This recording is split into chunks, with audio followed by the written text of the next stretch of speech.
نستغفره ونؤمن به ونتوكل عليه ونعوذ بالله من شرور أنفسنا ومن سيئات أعمالنا من يهده الله فلا مضل له ومن يضلل فلا هادي له ونشهد أن لا إله إلا الله وحده لا شريك له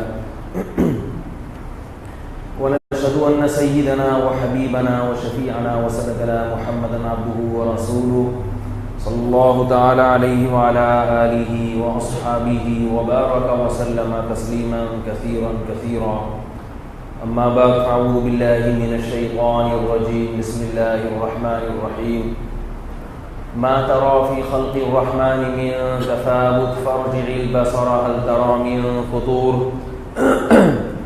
ثم ارجع البصر كرتين ينقلب إليك البصر خاسئا وهو حسير وَلَقَدْ زَيَّنَّا السَّمَاءَ الدُّنْيَا بِمَصَابِيحَ وَجَعَلْنَاهَا رُجُومًا لِلشَّيَاطِينِ۔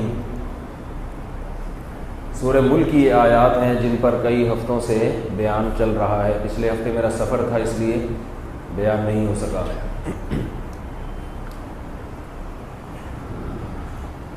اس آیت پر میں انشاءاللہ بیان بعد میں کروں گا۔ بعض دفعہ کچھ اہم موضوعات درمیان میں آ جاتے ہیں تو پھر ان موضوعات کو چھیڑنا زیادہ ضروری ہوتا ہے۔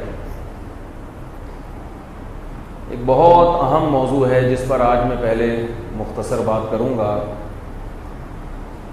وہ یہ ہے کہ ہم میں سے بہت سے لوگ ایسی چیزوں پہ پریشان ہوتے ہیں جو ہماری اختیار میں نہیں ہے اس کو تبدیل کرنا، اور پھر اس پر سوچ سوچ کے پریشان ہوتے رہتے ہیں۔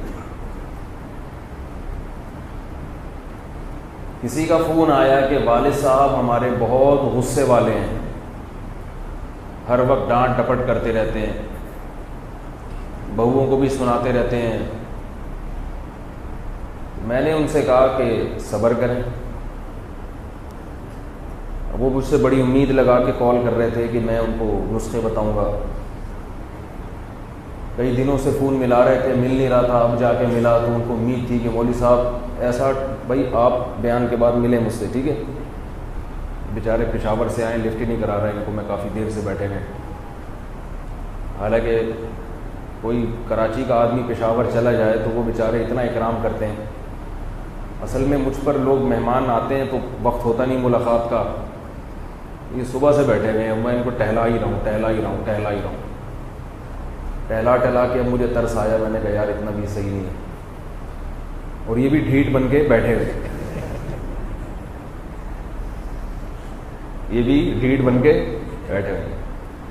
خیر تو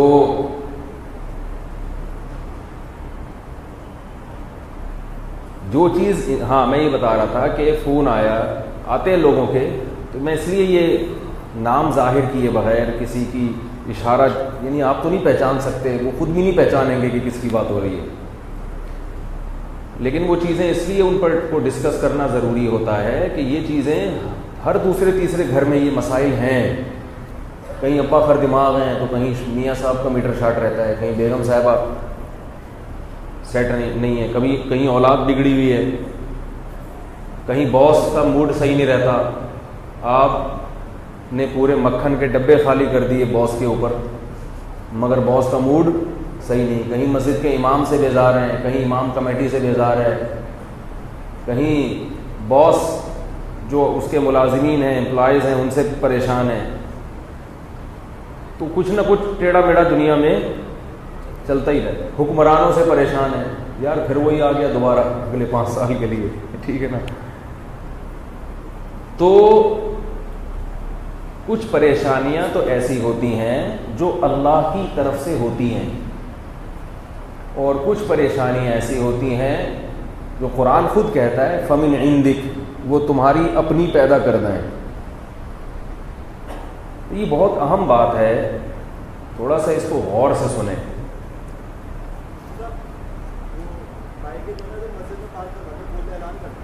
اب تو بہت ساری بائکیں کھڑی ہوئی ہیں تو آدھا مجمع اٹھ کے چلا جائے گا، آئندہ کے لیے کر لیتے ہیں بھائی۔ بائکیں جو ہے نا یہ پیچھے ادھر مدرسہ ہے وہاں پارک کیا کریں، ٹھیک ہے؟ ابھی تو ہو گیا, غلط پارک ہو گئی, لیکن آئندہ کیا کرنا ہے آپ نے, یہ جو گلی ہے نا یہاں جو آپ نے بائکیں کھڑی کی ہوئی ہیں, تو گھما کے لائیں, مسجد کا دوسرا گیٹ کھلا میدان ہے, اس میں بائک کھڑی کریں, بائک محفوظ بھی ہو جائے گی اور یہ روڈ بند بھی نہیں ہوگا. یہ روڈ بالکل بلاک ہو جاتا ہے, آنے جانے والوں کو تکلیف ہوتی ہے. آئندہ کر لیں, ابھی سب جائیں گے تو پھر بڑا لمبا حساب کتاب ہو جائے گا. تو اب فون آتے ہیں کہ ابا کا میٹر کیا رہتا ہے, ہر وقت شارٹ رہتا ہے. تو میری اب میٹر کی دکان تو ہے نہیں, بجلی کے محکمے میں جاب کرتا ہوں, تو بھائی وہ والا میٹر نکال کے ابا کا, میں مفتی صاحب ہوں, میں ان کا میٹر چینج کر دوں. تو اس طرح کے اور بھی کالز آتی ہیں, میرا یہ مسئلہ ہے حل نہیں ہو رہا, میرا یہ مسئلہ ہے حل نہیں ہو رہا. یہ تو شکر ہے کہ مجھے کال کر لیتے ہیں, کسی روحانی بابا کو کال کرتے تو وہ پھر ٹائٹ طریقے سے الو بناتے, کہتے اچھا یہ مسئلہ ہے, نوٹ کر لیں. وہ نمبر بھی دے دیتا آپ کو, مسئلہ نمبر یہ ہے, آپ آئندہ جب فون کریں تو ڈائری میں آپ کے مسائل لکھے ہوئے ہیں, تو آپ نمبر یا بتا دیں, اس نمبر سے میں خود ہی نکال لوں گا کیا کیا مسائل ہیں. کچھ مسائل تو آپ کے ہیں, کچھ میں آپ کو پیدا کر کے مزید دے دوں گا. اصل میں دل میں نیت یہ ہوتی ہے کہ یہ تو آپ کے مسائل ہیں, کچھ وہ ہیں جو اب شروع ہونے والے ہیں, ٹھیک ہے نا, جو اب شروع ہونے والے ہیں. تو ایسے لوگوں کی کالز آتی ہیں کہ میں جب ان کو مشورہ دیتا ہوں تو کہتے ہیں ہم نے تو بڑی امیدیں لگا کے حضرت آپ کو فون کیا تھا, بہت امیدوں سے, آپ تو کہہ رہے ہیں کہ اس کا کوئی حل ہی نہیں ہے, یہ تو کیا مسئلہ ہو گیا. تو یہ بات خوب اچھی طرح سمجھ لیں کہ آج انشاءاللہ ایک ایسا نسخہ آپ کو بیان کرتا ہوں جو تمام مسائل کا حل ہے. وہ ٹیبلٹ کھائیں گے, وہ گولی کھائیں گے تو سارے مسئلے دنیا کے حل ہو جائیں گے. اور وہ قرآن و حدیث سے بھی ثابت ہے اور ہمارے بزرگوں سے بھی ثابت ہے. آج کل بزرگوں کو اتنا لوگوں نے بدنام کیا ہے کہ کسی بزرگ کا حوالہ دے دو بیان میں تو اس کو لوگ شخصیت پرستی پہ لے جاتے ہیں. ایسا نہیں ہے, بزرگوں کی باتیں قرآن و سنت ہی کی باتیں ہوتی ہیں. ہاں اگر کسی بزرگ کی کوئی بات قرآن و سنت کے خلاف ہے تو اس کو نہیں بیان کرنا چاہیے, اس کو رد کر دینا چاہیے. اب جن کے ہاں بزرگ ہوتے ہیں وہ تو حوالے دیں گے, جن کے بزرگ ہی نہیں ہوتے وہ پھر کہاں سے حوالے دیں. تو بعض لوگ ایسے جن کے یہاں بزرگ ہمارے ایک فرقے کے ایک بندہ تھا, کسی فرقے سے متعلق تھا, وہ ہمارے حضرت مفتی رشید احمد صاحب رحمہ اللہ سے ملنے آیا. حالانکہ اس کا مسلک وہ نہیں تھا جو ہمارے حضرت کا تھا, تو اس نے اپنا مسلک ہی چینج کر لیا حضرت کو دیکھ کے. حالانکہ حضرت تو یہ فرقہ واریت پہ باتیں کرتے ہی نہیں تھے.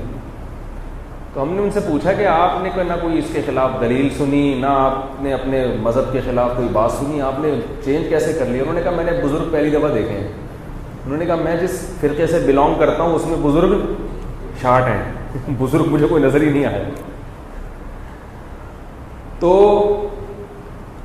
مسئلہ یہ ہے کہ یہ ہمارے بزرگوں نے بھی اس پہ بڑی تاکید کی, اور یہ قرآن و سنت سے ثابت ہے. یہ بات وہ یہ ہے کہ جو چیز آپ کے اختیار میں نہیں ہے, یعنی اسباب کی دنیا میں آپ اسے نہیں بدل سکتے, تو اس پہ صبر کے علاوہ آپ کے پاس کوئی آپشن نہیں. ابا جو ہے نا, ابا کو دنیا میں کوئی بھی تبدیل, ابا کو ابا کا ابا تو کر سکتا ہے. دادا زندہ ہوتے تو دادا سے شکایت لگاتے, وہ آپ کے ابا کو ڈانٹتے, پھر ابا آگے سے سناتے تو آپ بھی ابا کو کہتے ابا آپ اپنے ابا کا احترام نہیں کر رہے تو ہم سے کیسے احترام کرواؤ اپنا. لیکن دادا تو دنیا سے چلے گئے, یا موجود ہیں دادا مگر ان کا میٹر ابا سے بھی, وہ ابا سے بھی دو ہاتھ آگے ہیں. تو اب کیا کرو گے بھائی, سوائے صبر کے آپ کے پاس کوئی آپشن نہیں. بھڑکنے دو, چیخنے دو, چلانے دو.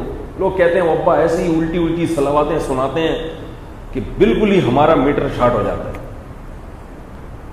بعض جگہ ایسا ہوتا ہے کہ بیٹا برداشت کر رہا ہے مگر بہو برداشت نہیں کر پاتی, وہ اپنے شوہر کو کہتی ہے کہ یہ کیا بت بن کے کھڑے ہوتے ہو ابا کے سامنے. یہ بات خوب یاد رکھو, ابا کا میٹر شارٹ ہو یا اماں کا شارٹ ہو, ہونے دو. اللہ نے ان کو بہت سارے حقوق دیے ہیں.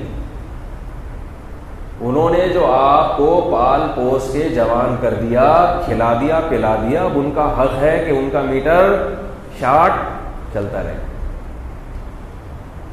ٹھیک ہے انہیں تو چاہیے کہ وہ ایسا نہ کریں، مگر یہ تو ان کے سوچنے کی چیز ہے نا، وہ نہیں سوچ رہے. تو مجھے لوگ کہتے ہیں میرے ابا کو سمجھائیں. میں کہتا ہوں آپ کے ابا کا میں ابا تھوڑی ہوں جو ان کو سمجھاؤں گا. میں آپ کے ابا کا اگر ابا ہوتا تو میں ان کو سمجھاتا. وہ کہتے نہیں آپ مفتی صاحب ہیں. میں نے کہا میں آپ کی نظر میں مفتی صاحب ہوں، آپ کے ابا کی نظر میں میرا وہ مجھ سے عقیدت نہیں کرتے. ہر آدمی ہر ایک سے تھوڑی عقیدت رکھتا ہے. آپ کو مجھ سے محبت ہے، ضروری تھوڑی آپ کے ابا کو بھی ہو. ہمارے حضرت ایک بڑی پیاری بات بتایا کرتے تھے کہ جب کوئی آپ کو ہدیہ دے نا، ہدیہ، تو یہ پوچھو یہ اپنے پیسوں سے ہے یا ابا کے پیسوں سے ہے. بعض دفعہ کنوارے چھڑے چھاٹ جو جن کی انکم نہیں ہوتی وہ ابا سے پیسے لے لے کے مفتی صاحب کو ہدیہ دے رہے ہوتے. تو فرمایا کہ ان کے ابا کو ضروری نہیں کہ آپ سے عقیدت ہو. پھر والدین کو یہ چیز کیا لگتی ہے؟ بری لگتی ہے کہ ہمارا بیٹا ہم سے پیسے لے کے فلاں کو دے رہا ہے. یہ غلط ہو جاتا ہے. تو یہ بات خوب اچھی طرح ذہن میں رکھ لیں کہ والدین نے آپ کو پال پوس کے بڑا کر دیا. اب اگر وہ الٹی سیدھی سنا رہے ہیں، محبت سے سمجھا دیں، کسی کو کہہ دیں کہ بھائی ابا کو بولو ابا تھوڑا سا ہاتھ ہلکا رکھیں، ہم سے برداشت نہیں ہوتا. اتنی کوشش کر لی اور اللہ سے دعا مانگی، پھر بھی ابا صحیح نہیں ہو رہے تو پھر ابا کو صحیح کرنے کی فکر، بولو بھائی چھوڑ دیں. رہا یہ مسئلہ کہ یہ تو ماحول خراب ہو رہا ہے، تو ہونے دیں. جو چیز آپ کے اختیار میں نہیں ہے آپ اس کی فکر اگر کریں گے تو ٹینشن کے سوا کچھ بھی حاصل نہیں ہوگا. اور اپنے اختیارات سے بڑھ کر اگر کام کریں گے تو جتنی ٹینشن ابھی ہے اس سے زیادہ بڑی ٹینشن پیدا ہو جائے گی. اس سے زیادہ بڑی ٹینشن پیدا ہو جائے گی. آپ اپنے اختیار سے ہٹ کے اگر کام کریں گے. یہی وجہ ہے کہ بات کہاں سے کہاں نکل رہی ہے. یہ جو ابھی دنیا میں حالات خراب ہوئے ہیں نا، مسلمانوں کے حق میں بھی بہت حالات خراب ہوئے ہیں.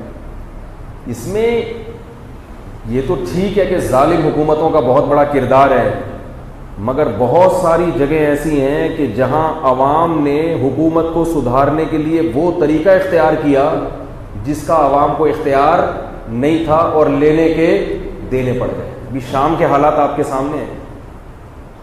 وہاں کی حکومت ظالم ہے، اس میں کوئی شبہ نہیں ہے، بدترین ظالم ہے. اللہ ان کو ہدایت دے، ہدایت کے قابل نہیں ہے تو تباہ و برباد کرے، عبرت کا نشان بنائے جو ظلم کر رہے ہیں. اور ائمہ حضرات کو چاہیے کہ کوشش کر کے قنوت نازلہ کا اہتمام کریں فجر کی نماز میں. جو شام کی حکومت ہے جس طرح سے ظلم کر رہی ہے اس کے خلاف بد دعا کرنا تو بہرحال اتنی تو ہم میں طاقت ہے نا کہ بد دعا کر سکتے ہیں. پہلے تو کوشش کریں اللہ ہدایت دے، نہیں ہے تو اللہ ان کو تباہ و برباد کرے. لیکن یہ ہو رہا کیوں ہے؟ ظالم کو موقع کس نے دیا؟ اتنی تحریکیں ہیں وہاں مسلح جہاد کے نام پہ لڑ رہی ہیں کہ ان تحریکوں کو کچلنے کے لیے پھر حکمران یہ نہیں دیکھتے کہ یہ تحریک کا آدمی ہے یا عام عوام ہے، وہ بم برسائے چلے جا رہے ہیں. انہیں جہاں بھی شبہ ہوتا ہے کہ اس علاقے میں کوئی چھپا ہوا ہے باغی، وہ پورا علاقہ تباہ کر دیتے ہیں. جہاں شام کی حکومت کا ظلم ہے جس میں دو رائے نہیں ہو سکتی، وہاں وہ لوگ بھی تو ان حالات کے ذمہ دار ہیں کہ انہوں نے ایسے موقع پر علم جہاد کیوں بلند کیا کہ جس کو ٹھکانہ لگانا ان کے بس میں نہیں ہے. یہ باتیں کرنا بھی بڑا مشکل ہے، اس کو ہضم نہیں ہوتی لوگوں کو یہ باتیں. مجھے لوگ کہتے ہیں کہ آپ جہاد پر بیان کیوں نہیں کرتے کہ شام میں جہاد کریں. کون سی تنظیم کے ساتھ جائے گا انسان؟ کس اتنی تنظیمیں ہیں وہاں پہ اور اتنا آپس میں اختلاف ہے کہ بڑے بڑے علماء پریشان ہیں کہ ان میں صحیح کون ہے اور غلط کون ہے. تو یہ ساری چیزیں کوئی بھی تحریک شروع کرنے سے پہلے سوچنی چاہیے کہ میں جب یہ کام کروں گا تو ایسا نہ ہو کہ اس کا ناجائز فائدہ کوئی اور اٹھا لے. لیبیا میں دیکھو کیا ہوا ہے. معمر قذافی جو تھا ظالم تھا، عیاش تھا، جو بھی تھا، لیکن سنجیدہ علماء کہتے تھے کہ اس کو برداشت کرو، اس کو تبدیل کرنے کی آپ میں طاقت اور قوت نہیں. اگر تبدیلی کی کوشش کرو تو صرف احتجاج اور دھرنے کی حد تک، زبردستی مت کرو.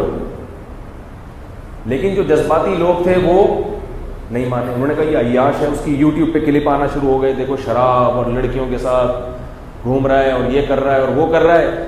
اب یہ کیا ہے کہ لیبل بہت اچھا ہے مگر اس کے نتائج کیا نکلنے والے ہیں؟ خطرناک. عیاش حاکم ہے، یہ آج سے تھوڑی عیاش حکمران ہے، ہر دور میں کوئی نہ کوئی عیش پرست حاکم رہا ہے مسلمانوں کا. اس کے بارے میں قرآن و سنت کی جو تعلیمات ہیں وہ یہ نہیں ہے کہ اس حاکم کو آپ تلوار کی زور سے بدل دیں، کیونکہ حکومت کے پاس بہت طاقت ہوتی ہے، بہت پاور ہوتی ہے. اگر آپ حکومت کے خلاف اسلحہ لے کے کھڑے ہوں گے تو حکومت آپ کو بھی مارے گی اور غریبی میں بہت سارے بے گناہوں کو بھی مار دے گی. ایسے موقع پر ہمیں جو حدیث سے جو چیز ملتی ہے نبی صلی اللہ علیہ وسلم سے، وہ کیا ہے کہ ظالم حاکم کے سامنے آپ کے پاس صبر کے علاوہ کوئی آپشن، بولو بھائی، نہیں ہے. ایک صاحب مجھے کہنے لگے کہ آپ یہ باتیں کرتے ہیں کہ حکومت کے خلاف بغاوت جائز نہیں ہے. اب دیکھو شام میں بغاوت ہوئی تو کیا نتیجہ نکل رہا ہے اس کا؟ وہ ظالم تھا، میں مانتا ہوں بشار الاسد ظالم تھا اور ظالم ہے، لیکن اس کو ظلم کا، اتنے زیادہ ظلم کا موقع کس نے فراہم کیا؟ یہ تو ان لوگوں نے فراہم کیا نا جن میں طاقت نہیں تھی اور مسلح تحریک شروع کر دی انہوں نے، اسلحے کے زور پہ جناب لڑنا شروع کر دیا. لوگ کہتے ہیں وہ پہلے سے ظلم کر رہا تھا مگر اتنی نوعیت کا نہیں تھا. اس ظلم کو برداشت کرنا آسان تھا، اور اس ظلم کو برداشت کرنا، یہ تو ویڈیو دیکھنا ممکن نہیں ہے. فیس بک پہ جو ویڈیوز آتی ہیں وہ دیکھ کے، میرے پاس تو رات کو اگر ویڈیو آئے تو میں رات کو کبھی نہیں دیکھتا، مجھے پتا ہے دیکھی تو نیند غائب، ایسی کنڈیشن ہوتی ہے. جو ویڈیو دیکھ کر نیند غائب ہو رہی ہے تو جو اپنی آنکھوں سے دیکھ رہے ہوں گے، جن کے بیٹے مر رہے ہیں، جن کے بچے قتل ہو رہے ہیں، ان پہ کیا گزر رہی ہوگی.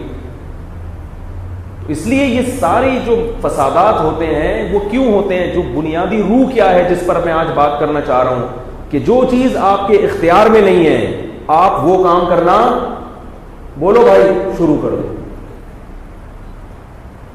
رسول اللہ صلی اللہ علیہ وسلم نے ارشاد فرمایا، میں پہلے وہ بتا رہا تھا کہ ایک شخص نے مجھے حدیث سنائی کہ مفتی صاحب آپ کہتے ہیں کہ حکومت کے خلاف بغاوت مت کرو، تو حکمرانوں کو ٹھیک کیسے کریں؟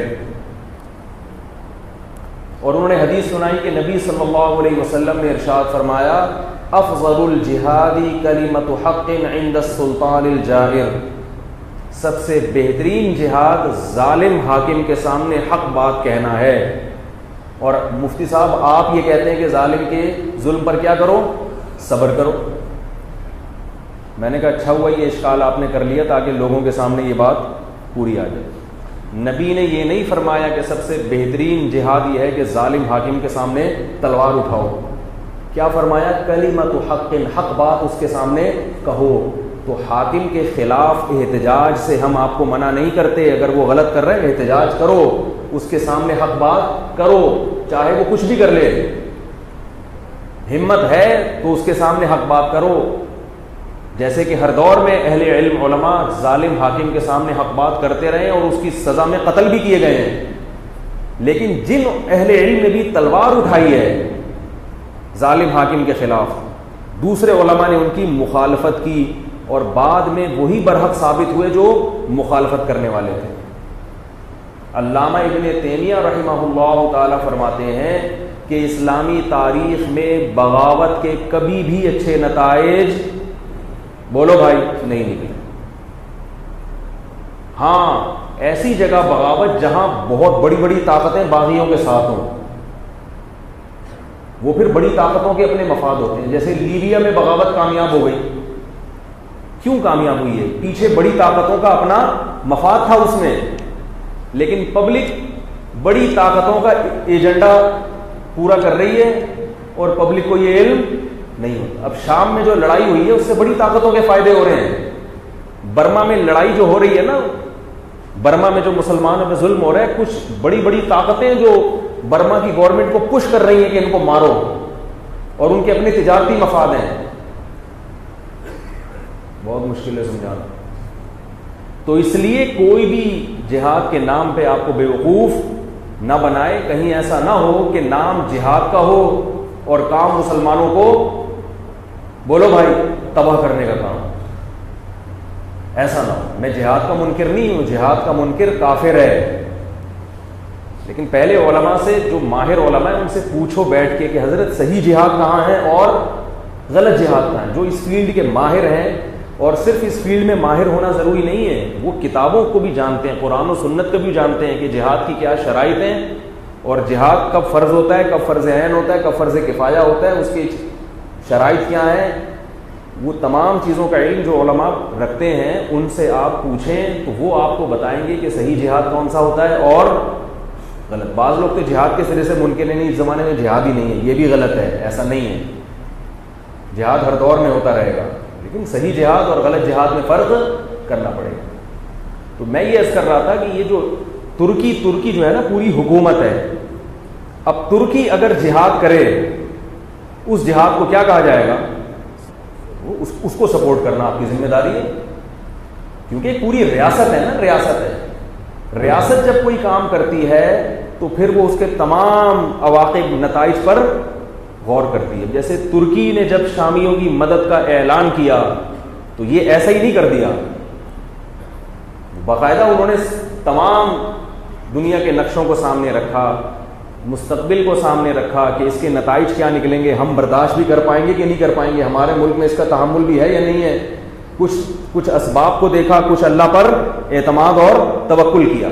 تو ایسی جب، اور پھر ہم طیب اردگان جو ہے وہ ہے بھی برحق، علماء اس کے ساتھ ہیں اور اس کی قوم اس کے ساتھ ہے، تو ایسے موقع پر اس لیے میں کہتا ہوں شام میں آپ نے جو بھی ان لوگوں کی مدد کرنی ہے اپنے طور پر بولو بھائی، خود کچھ بھی نہ کریں، اپنے طور پر صرف دعا کریں، کیونکہ شام کے نام پہ بہت سے لوگ آپ کو آئیں گے اور وہ ویڈیو دکھا دکھا کے آپ کو اسلحہ پکڑا دیں گے اور اپنے مفاد میں آپ کو استعمال کر دیں گے۔ پوری ایک ریلائبل گورنمنٹ ہے ترکی کی نگرانی میں جو ٹرسٹ کام کر رہے ہیں، یا ترکی کے حکومت نے جن ٹرسٹ پہ ٹرسٹ کیا ہے، جن پہ اعتماد کیا ہے، ان ٹرسٹ کے ساتھ آپ کیا کریں، تعاون کریں، تاکہ باقاعدہ قانونی طریقے سے لیگلی آپ کا پیسہ پہنچے۔ ورنہ یہ بھی ہو رہا ہے کہ بعض جگہ ایسا ہے کہ نام مہاجرین کی مدد کا استعمال ہو رہا ہے، آپ جب چندہ دیں گے تو وہ چندہ جا رہا ہے کہاں؟ ان لوگوں کے پاس جو فائٹر ہیں، لڑ رہے ہیں، اس میں اگر کہیں آپ کا نام آ گیا تو آپ بھی چوڑے میں، بہت مشکل ہے سمجھانا، تو آپ بھی کس میں آ جائیں گے؟ چوڑے میں آ جائیں گے۔ تو پھر آپ اپنے گھر والوں کے لیے چندہ کر رہے ہوں گے، ان کو بھول جائیں گے اپنے۔ تو اس لیے مجھے بار بار لوگ کہتے ہیں ٹاپک پر بیان کریں، میں کہتا ہوں بھائی بیان کروں لیکن لوگوں میں تحمل نہیں ہے بات سننے کا، اس لیے چپ ہی بیٹھا رہے آدمی، دعا کرتا رہے بس، ان کے لیے تو اچھا ہے۔ تو یہ آج تو بات نکل گئی تو اس لیے میں نے اتنی بات آپ کے سامنے کر دی ہے۔ کوئی بھی اٹھتا ہے کسی بھی نام پہ چندہ شروع کر دیتا ہے، لوگ آ کے چندے سے۔ ایک اور بات آپ کو بتا دوں، بات چلیے اب فارم میں آ گئے تو آنے دو، پھر فارم میں آج فارم میں آ گئے ہیں تو پھر آنے دو۔ یہ جو بکرے آج کل، میں کسی ٹرسٹ کا نام نہیں لیتا، آپ نے دیکھا ہوگا دسترخوان لگے ہوئے، غریب لوگ کیا کر رہے ہیں، ہزاروں کی تعداد میں کھانا کھا رہے ہیں، دھڑا دھڑ۔ کراچی میں آپ کو پوش علاقوں میں، ڈیفینس میں، کلفٹن میں اور بڑے بڑے علاقوں میں یہ نظر آئے گا۔ ان لوگوں سے جا کے پوچھو، ان ٹرسٹ والوں سے پوچھو کہ ان غریبوں کو تم بکرے کیوں کھلا رہے ہو؟ 1000 روپے کلو گوشت چل رہا ہے بکرے کا، اس غریب کو اس پیسے میں اس سے زیادہ 10 گنا زیادہ غریبوں کو کھلا سکتے ہو دال روٹی۔ نہیں یاری بات میرا خیال۔ پہلی بات تو یہ اشکال ہے اس پر کہ آپ غریبوں کو کیا کھلا رہے ہیں؟ بکرے۔ مجھے غریب کے بکرے کھانے پر کوئی اعتراض نہیں ہے، غریب کو اللہ بکرا کیا، ہم کہتے ہیں مچھلی کھلائے اللہ غریبوں کو، لیکن سوال یہ پیدا ہوتا ہے کہ جتنا بڑا اماؤنٹ آپ کروڑوں روپے غریب کے بکرے پہ خرچ کر رہے ہو، جو ڈیفینس کلفٹن والے کے لیے کھانا آج کل بکرا مشکل ہوا ہے، اس کو ڈاکٹر لکھ کے دیتا ہے تو ڈیفینس والا بھی سوچتا ہے کہ خریدوں کہ نہیں خریدوں، وہ آپ کن کو کھلا رہے ہو؟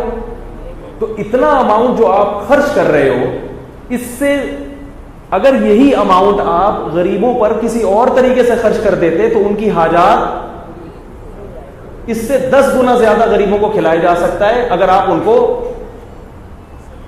آلو گوشت کا سالن کھلا دو یا کوئی بھی مرغی کھلا دو ان کو، آپ یا دال کھلا دو۔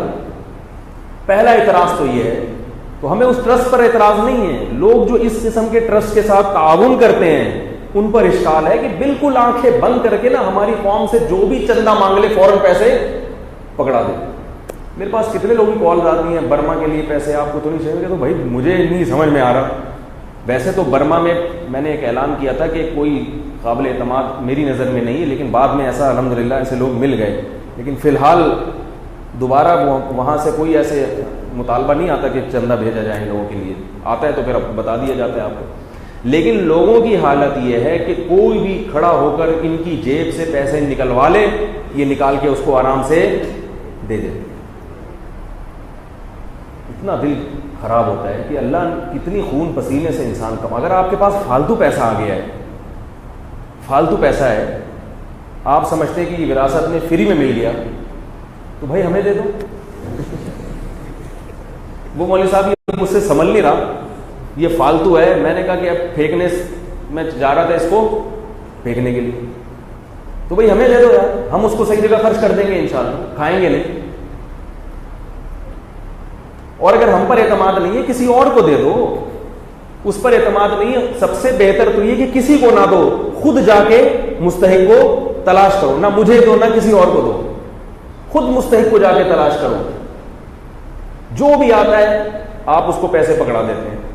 تو میں یہ کر رہا تھا, پہلی بات یہ کہ غریب کو بکرے کیوں کھلا رہے ہو اتنا. ایک بیمار آدمی کے لیے جو کولیسٹرول کا مریض ہے, دل کا مریض ہے, اسے ڈاکٹر کہتا ہے کہ بکرے کا گوشت کھاؤ, حکیم کہتے ہیں بکرے کا گوشت کھاؤ. وہ جب جاتا ہے نا اپنے بلڈ پریشر کو لو کرنے کے لیے کہ بکرا کھاؤں گا میں, بکرے کی قیمت سن کے اس کا بی پی ہائی ہو جاتا ہے. اور ادھر وہ دیکھتا ہے کہ غریب مسکین پھٹے پرانے کپڑے والے لوگ کیا کر رہے ہیں, دبا دبا کے بکرے نوچ رہے ہیں. تو اور بی پی کیا ہو گیا کہ یار ان کو یہ سمجھ میں آنے والی چیزیں نہیں ہیں. دوسری بات یہ کہ اتنا اماؤنٹ آپ اگر سینس استعمال کر کے غریبوں پہ خرچ کریں تو غریب کی حاجت صرف کھانا نہیں ہے, اصل یہ ہے کہ آپ ان نوجوانوں کو روزگار فراہم کریں. آپ فیکٹریاں لگا دیں اس اماؤنٹ میں اور آپ کہیں ہمارے ہاں جو بھی غریب ہوگا اس کو ملازمت ملے گی. بے روزگاری ہم ختم کریں گے اس چندے کے ذریعے. پھر آپ بتائیں کہ ہم نے اتنے کروڑ روپے میں دیکھو یہ فیکٹری بنائی ہے, اس میں یہ مصنوعات بن رہی ہیں اور اس میں ہم نے 1000 لوگوں کو روزگار فراہم کیا. اس کا ایک فائدہ یہ ہوگا کہ لوگوں میں اپاہج پن ختم ہوگا. میرے پاس رپورٹیں آ رہی ہیں کہ فیکٹریوں میں بہت سارے لوگوں کو اب مزدور نہیں مل رہے کام کرنے کے لیے, کیونکہ مزدوروں کو فری پھوکٹ کا 2 ٹائم کا کھانا مل رہا ہے. تو وہ بیچارے جو پہلے بھوک کی وجہ سے محنت مزدوری کر لیا کرتے تھے, انہوں نے بھی جب بکرے مل رہے ہیں ان کو فری پھوکٹ میں تو انہوں نے مزدوری کرنا چھوڑ دی. اور اس میں یہ بتایا بھی جاتا ہے کہ یہ زکوٰۃ کا نہیں ہے.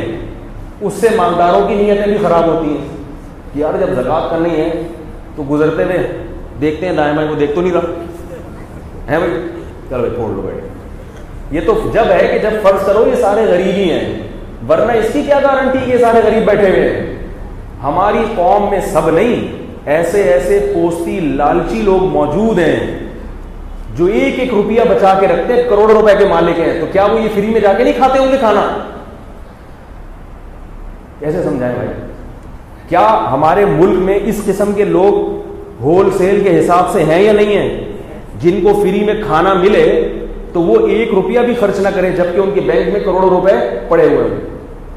ایسے لوگ بہت ہیں, کروڑوں روپے مگر خرچ نہ بیوی پہ خرچ کرتے ہیں نہ بچوں پہ خرچ کرتے ہیں. تو ان کو تو جب یہ ملے گا وہ تو بہت اچھی طرح سے کھائیں گے.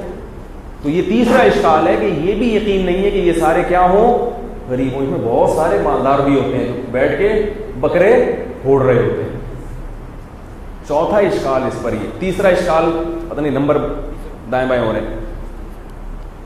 دوسرا, لوگوں کو کیا بنایا جا رہا ہے؟ اپاہج بنایا جا رہا ہے کہ اتنی بڑی تعداد جو ملازمت کرتی.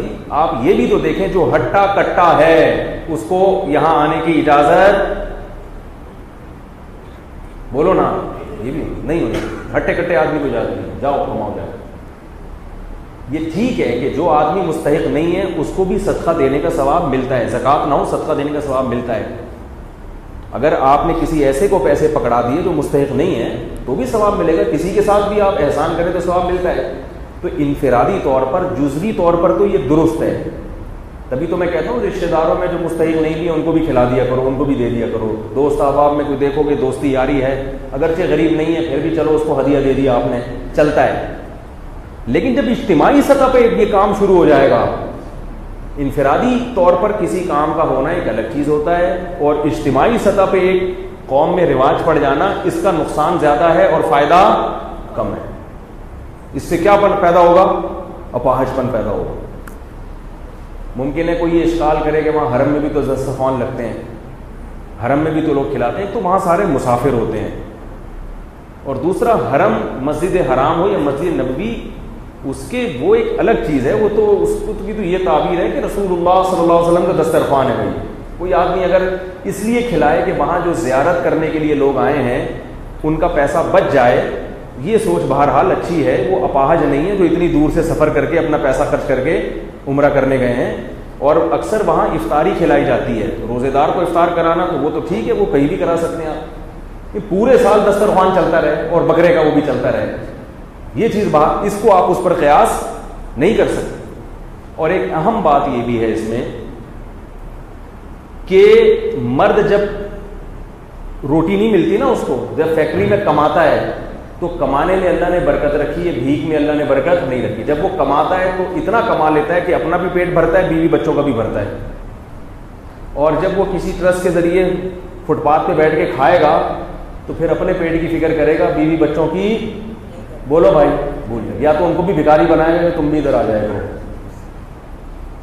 یہ بڑے بڑے نقصانات ہیں اس میں. اور ایک آخری بات یہ بھی ہے اس میں کہ اس سے بکرے کے ریٹ آسمانوں پہ چڑھ رہے ہیں, کیونکہ اللہ نے ہر چیز کو ایک اندازے سے پیدا کیا ہے. انا کل شیء خلقناہ بقدر, ہر چیز اندازے سے. جب اتنا بکرا کٹے گا تو ظاہر ہے کہ طلب کے مقابلے میں جو سپلائی ہے, جو رسد ہے, وہ کم ہو جائے گی. ڈیمانڈ زیادہ ہے اور سپلائی کم ہے تو ریٹ بڑھ رہے ہیں. تو 1000 روپے کلو تو 4000 تک نہ پہنچ جائے گا. یہ کاٹ کاٹ کے کھلائے جا رہے اور نتیجہ کیا نکل رہا ہے؟ ریٹ آسمانوں پہ چڑھ رہے ہیں. اور ایک آخری بات یہ کہ ان لوگوں سے کوئی جا کے پوچھے کہ آپ جو اتنا پبلک کو کھلا رہے ہو, یہ تھر میں ایسے ایسے علاقے ہیں, اندرون سندھ ایسے ایسے علاقے ہیں جہاں لوگ بھوک سے مر رہے ہیں. ایسی بھی رپورٹیں ہیں کہ بھوک سے بچے سال میں اتنی تعداد میں بچے مر جاتے ہیں. تو یہ دسترخوان وہاں کیوں نہیں لگتے؟ وہاں اس لیے نہیں لگتے کہ وہاں سیٹھ لوگ دیکھتے نہیں ہیں تو چندہ بولو نا بھائی ملتا نہیں. ایسی جگہ دسترخوان لگاؤ گے پوری دنیا دیکھے گی اور کہے گی اور دسترخوان ہے, یہ ایک بکرا میری طرف سے. ٹھیک ہے پبلسٹی بھی جائز ہے تاکہ لوگوں کو اعتماد پیدا ہو. تو آپ کو چاہیے کہ آپ تھر کے علاقے, اندرون سندھ میں یا ایسے علاقوں میں, بلوچستان میں سبی ہے, ایسے ایسے غریب لوگ, وہاں جا کے دسترخوان لگائیں, لمبے لمبے ان کو کھلائیں آپ. اور پھر بے شک ان کی ویڈیو بھی فیس بک پہ ڈال دیں آپ اپنی پبلسٹی کے لیے تاکہ لوگوں کو اعتماد آئے آپ کے اوپر. تو یہ کام اگر ہوتا تو میں سمجھتا ہوں کہ یہ کام قوم کے لیے کیا ہوتا, خیر خواہی. اول تو سب سے پہلے اتنا زیادہ فنڈ آپ صرف کھلانے پر ضائع مت کریں. لوگ کہتے ہیں قرآن میں کھانا کھلانے کی ترغیب ہے. بھائی اس لیے کھانا کھلانے کی ترغیب ہے کہ اس زمانے میں بھوک بہت زیادہ تھی. اس زمانے میں صحابہ کے دور میں غربت ایسی تھی کہ بچوں کو لوگ ماں باپ قتل کرتے تھے کہ کھلائیں گے کہاں سے. ماں باپ بچے کو جان سے مار دیتے تھے کہ اس کی بھوک ہم سے برداشت نہیں ہو رہی. ایسے موقع پر اللہ نے کیا ترغیب دی, بار بار کھانا کھلاؤ. تو کھانا کھلانا ایک عنوان ہے. اصل مقصد کیا ہے؟ جس وقت قوم کی جو چیز ضرورت ہو آپ اس کی وہ ضرورت پوری کریں. میں بار بار ایک بات بیان میں کہتا ہوں کہ قرآن کی جو جزیات ہے نا وہ نہیں دیکھے جاتے, وہ ایک مثال ہوتی ہیں, اصل اصول ہوتے ہیں, ضابطے ہوتے ہیں. قرآن ہمیشہ قاعدے اور کلیے جزیات کے ضمن میں بیان کرتا ہے. قرآن ہمیشہ جزیات بیان کرتا ہے. جزیات یعنی اصل مقصد ایک لا اور قانون بیان کرنا ہوتا ہے, لیکن قرآن وہ لا کے بجائے کس سے بات سمجھاتا ہے؟ مثال سے. میں جو بیانات میں اتنی مثالیں دیتا ہوں اس میں بعض لوگوں کو اعتراض ہے مثالیں. تو یہ مثالیں دینا یہ اللہ اس کے رسول کی سنت ہے. تو قرآن ہمیشہ قاعدہ بیان کرتا ہے مگر کس کے ضمن میں؟ اس کی مثال ایسی ہے جیسے قرآن اصل یہ بتانا چاہتا ہے کہ والدین کو تکلیف دینا ناجائز ہے. اصل مسئلہ قرآن یہ بیان, یہ لا ہے, یہ ضابطہ ہے, یہ قانون ہے. لیکن اس کے لیے قرآن نے جو تعبیر استعمال کی ہے وہ کیا ہے کہ وَلَا تَقُلْ لَهُمَا اُفٍّ, ماں باپ کو اف مت کرو. اب اف کہنا ایک اس قانون کا ایک حصہ ہے, جز ہے. یعنی یہ قانون جب آپ اپلائی کریں گے, اس قانون کا جو امپلیمنٹ ہوگا وہ کیسے ہوگا کہ ان کو اف نہ کرو. حالانکہ اف کرنا بھی حرام ہے، ان کو گالیاں دینا بھی حرام ہے، اور ان کو معاذ اللہ مارنا پیٹنا بھی حرام ہے، لیکن قرآن نے اس کا ذکر نہیں کیا۔ اب کوئی یہ کہے کہ اف کرنا تو حرام ہے، معاذ اللہ مارنا پیٹنا جائز ہے، تو ہم یہ کہیں گے کہ اف ایک مثال دی ہے یہ سمجھانے کے لیے کہ جب اف جیسی تکلیف پہنچانا حرام ہے تو مارنا پیٹنا تو بطریق اولا حرام ہے۔ تو ہم یوں کہیں گے کہ اف کا لفظ قرآن نے ذکر کیا، یہ ایک جزیہ ہے، مگر اس کے ضمن میں قرآن ایک قاعدہ اور ضابطہ بیان کر رہا ہے کہ کسی بھی قسم کی تکلیف ان کو مت دو۔ تو اب سمجھیں یہ بات، قرآن جب کہتا ہے نا غریبوں کو کھانا کھلاؤ کھانا کھلاؤ کھانا کھلاؤ کھانا کھلاؤ، تو اصل میں قرآن یہ نہیں کہہ رہا کہ کھانا کھلاؤ، قرآن کہہ رہا ہے غریب کی سب سے بڑی حاجت کیا ہے؟ کھانا ہے۔ تو چونکہ اس وقت سب سے بڑی حاجت کھانا تھی، اس لیے کھانے کے وقت کھانا کھلاؤ، اور اگر زمانے کی تبدیلی سے حاجت تبدیل ہو جائے تو جو کھانے جیسی اس وقت کی ضرورت تھی، اگر وہ بعد میں وہ ضرورت چینج ہو جائے تو پھر اس ضرورت کو پورا کرو۔ ایک غریب کینسر کا مریض ہے، علاج کے پیسے نہیں ہیں، باقی مرغے اس کے پاس بہت پڑے ہوئے ہیں، آپ نے ایک اور مرغا لے آئے صدقے کا، وہ کہے گا یار مرغوں کا میرا تو پولٹری فارم ہے، لیکن یہ کینسر کے علاج کے پیسے نہیں ہے، اتنا فارم نہیں ہے کہ بیچ کے میں اپنا علاج کر لوں۔ تو آپ کے قرآن میں چونکہ کھانا کھلانے کی ترغیب ہے، لہذا یہ کینسر کا پھوڑا اس کی مجھے کوئی فکر نہیں ہے، یہ پھٹنے دو، مر جاؤ۔ میں قرآن میں کہیں بھی نہیں لکھا کہ غریبوں کا کینسر کا علاج جو کرائے گا وہ جنت میں جائے گا۔ ابے یار بھائی قرآن میں کہیں لکھا ہے جو غریب بچی کی شادی کرائے گا وہ جنت میں جائے گا، جو کمارے کو کی شادیوں پہ پیسہ خرچ کرے گا وہ جنت میں جائے گا، جو کسی کے گردے وہ ڈائلسس پہ جو خرچہ ہو رہا ہے اس پہ جو خرچ کرے گا وہ کہاں جائے گا؟ جنت میں جائے گا۔ تو قرآن نے کھانے کی مثال اس لیے دی کہ مثال آسانی سے سمجھ میں آ جاتی ہے، آسانی سمجھ میں آ جاتی ہے مثال۔ تو اس لیے کھانا کھلانے کی جو قرآن میں ترغیب ہے اس کا بنیادی مقصد کھانا نہیں ہے، اس کا مطلب کھانے کی، جب کھانے کی حاجت ہو تو کھانا، بے روزگاری ہو تو روزگار، علاج کی حاجت ہو تو علاج۔ میری اپنی عادت کیا ہے کہ میں اکثر میں کبھی بھی کوشش کرتا ہوں کسی بھیک مانگنے والے کو نہیں دوں، الا یہ کہ جب 100% اطمینان ہو جائے کہ واقعی یہ مستحق ہے اور کچھ کر نہیں سکتا، وہ ایک الگ بات ہے۔ میں جب میرے پاس بھی لوگ کچھ صدقے وغیرہ کے پیسے بھیجتے ہیں، کچھ میں اپنی طرف سے بھی صدقہ کرتا ہوں، تو میں کسی مزدور کو تلاش کرتا ہوں، کیونکہ یہ پتہ ہے کہ یہ بیچارہ اگر مالدار ہوتا تو اتنی ٹف مزدوری، بولو بھائی، نہ کر رہا ہو۔ یہ مالدار نہیں ہے تو یہ مزدوری کر رہے ہیں۔ نمبر 2، یہ آدمی لالچی نہیں ہے، لالچی ہوتا تو محنت گڑھا تھوڑی کھود رہا ہوتا، رکشا تھوڑی چلا رہا ہوتا۔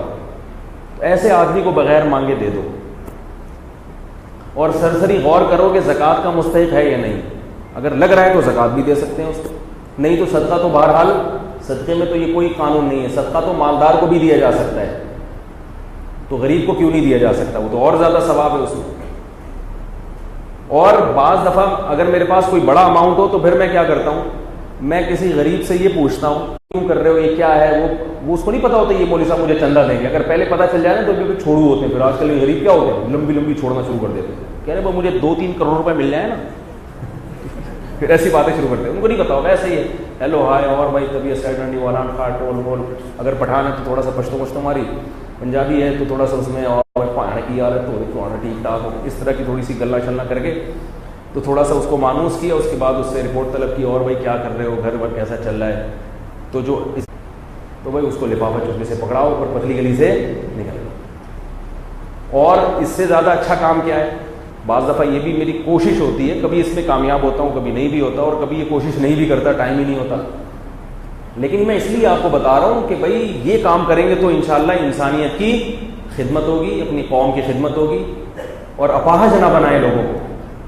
پھر میں اس سے کہتا ہوں کہ یار یہ آپ اس سے آسان کام کیوں نہیں کر لیتے؟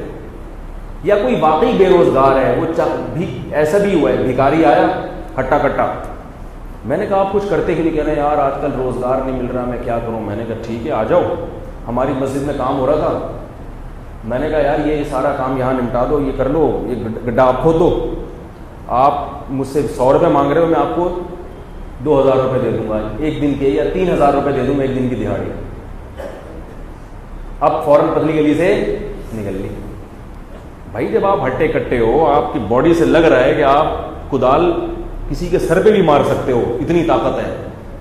ہمارے نبی صلی اللہ علیہ وسلم کے پاس ایک صحابی آئے بھیک مانگنے کے لیے, صحیح حدیث ہے. لوگوں کو وہ حدیثیں تو یاد ہوتی ہیں جس میں صدقے کی ترغیب ہے, وہ بھی حدیثیں یاد رکھنی چاہیے. صدقہ کرنا چاہیے, اسٹائل یہ ہونا چاہیے, انداز یہ ہونا چاہیے جو میں آپ کو بتا رہا ہوں. صحابی آئے, انصاری صحابی, عرض کیا یا رسول اللہ گھر میں کیا ہے؟ واقع کچھ بھی نہیں ہے کھانے. وہ واقعی بیچارے مستحق تھے, انہیں تو نبی ویسے ہی دے دیتے نا, وہ جھوٹ تھوڑی بول رہے تھے نبی کی خدمت میں آ کے. کچھ بھی نہیں ہے گھر میں. آپ نے فرمایا کچھ تو ہوگا, سب صحابہ بیٹھے ہوئے ہیں, کچھ تو ہوگا. فرمایا صرف ایک پیالہ ہے. ظاہر ہے وہ پیالہ ہے جس میں ڈال کے کھانا کھاتے ہیں, وہی اگر بیچ دیں تو کھانا آئے گا تو پلیٹ ہی نہیں رہے گی گھر میں, برتن ہی نہیں رہے گا. آپ صلی اللہ علیہ وسلم فرمایا وہ پیالہ اٹھا کے لے آؤ. کیا کرو؟ یہ حدیث تو پیالے کے بارے میں, آپ نے جب کسی کو دیکھنا ہے تو آپ نے اپنے حساب سے اس سے انٹرویو لے کے, یہ نہیں کہ پیالہ اٹھا کے لے آؤ کیونکہ حدیث میں آ رہا ہے.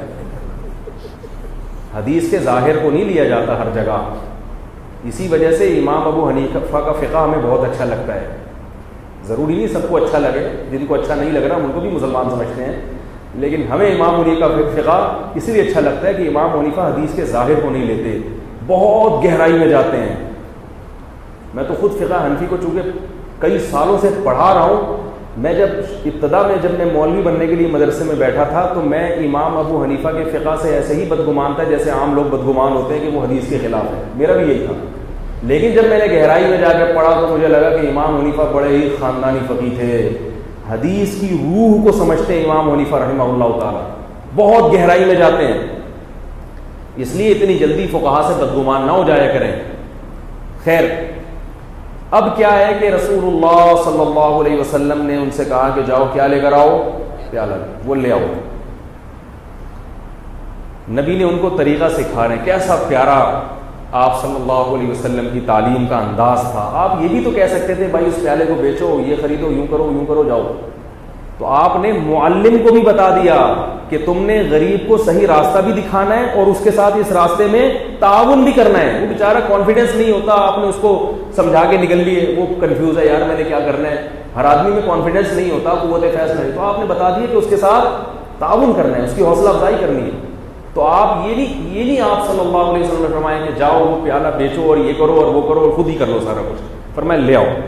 جیسے جیسے کہہ رہا ہوں نا ویسے ویسے گویا انگلی پکڑ کے چلانا سکھا رہے ہیں, بھیک سے انگلی پکڑ کے چھڑوا رہے ہیں.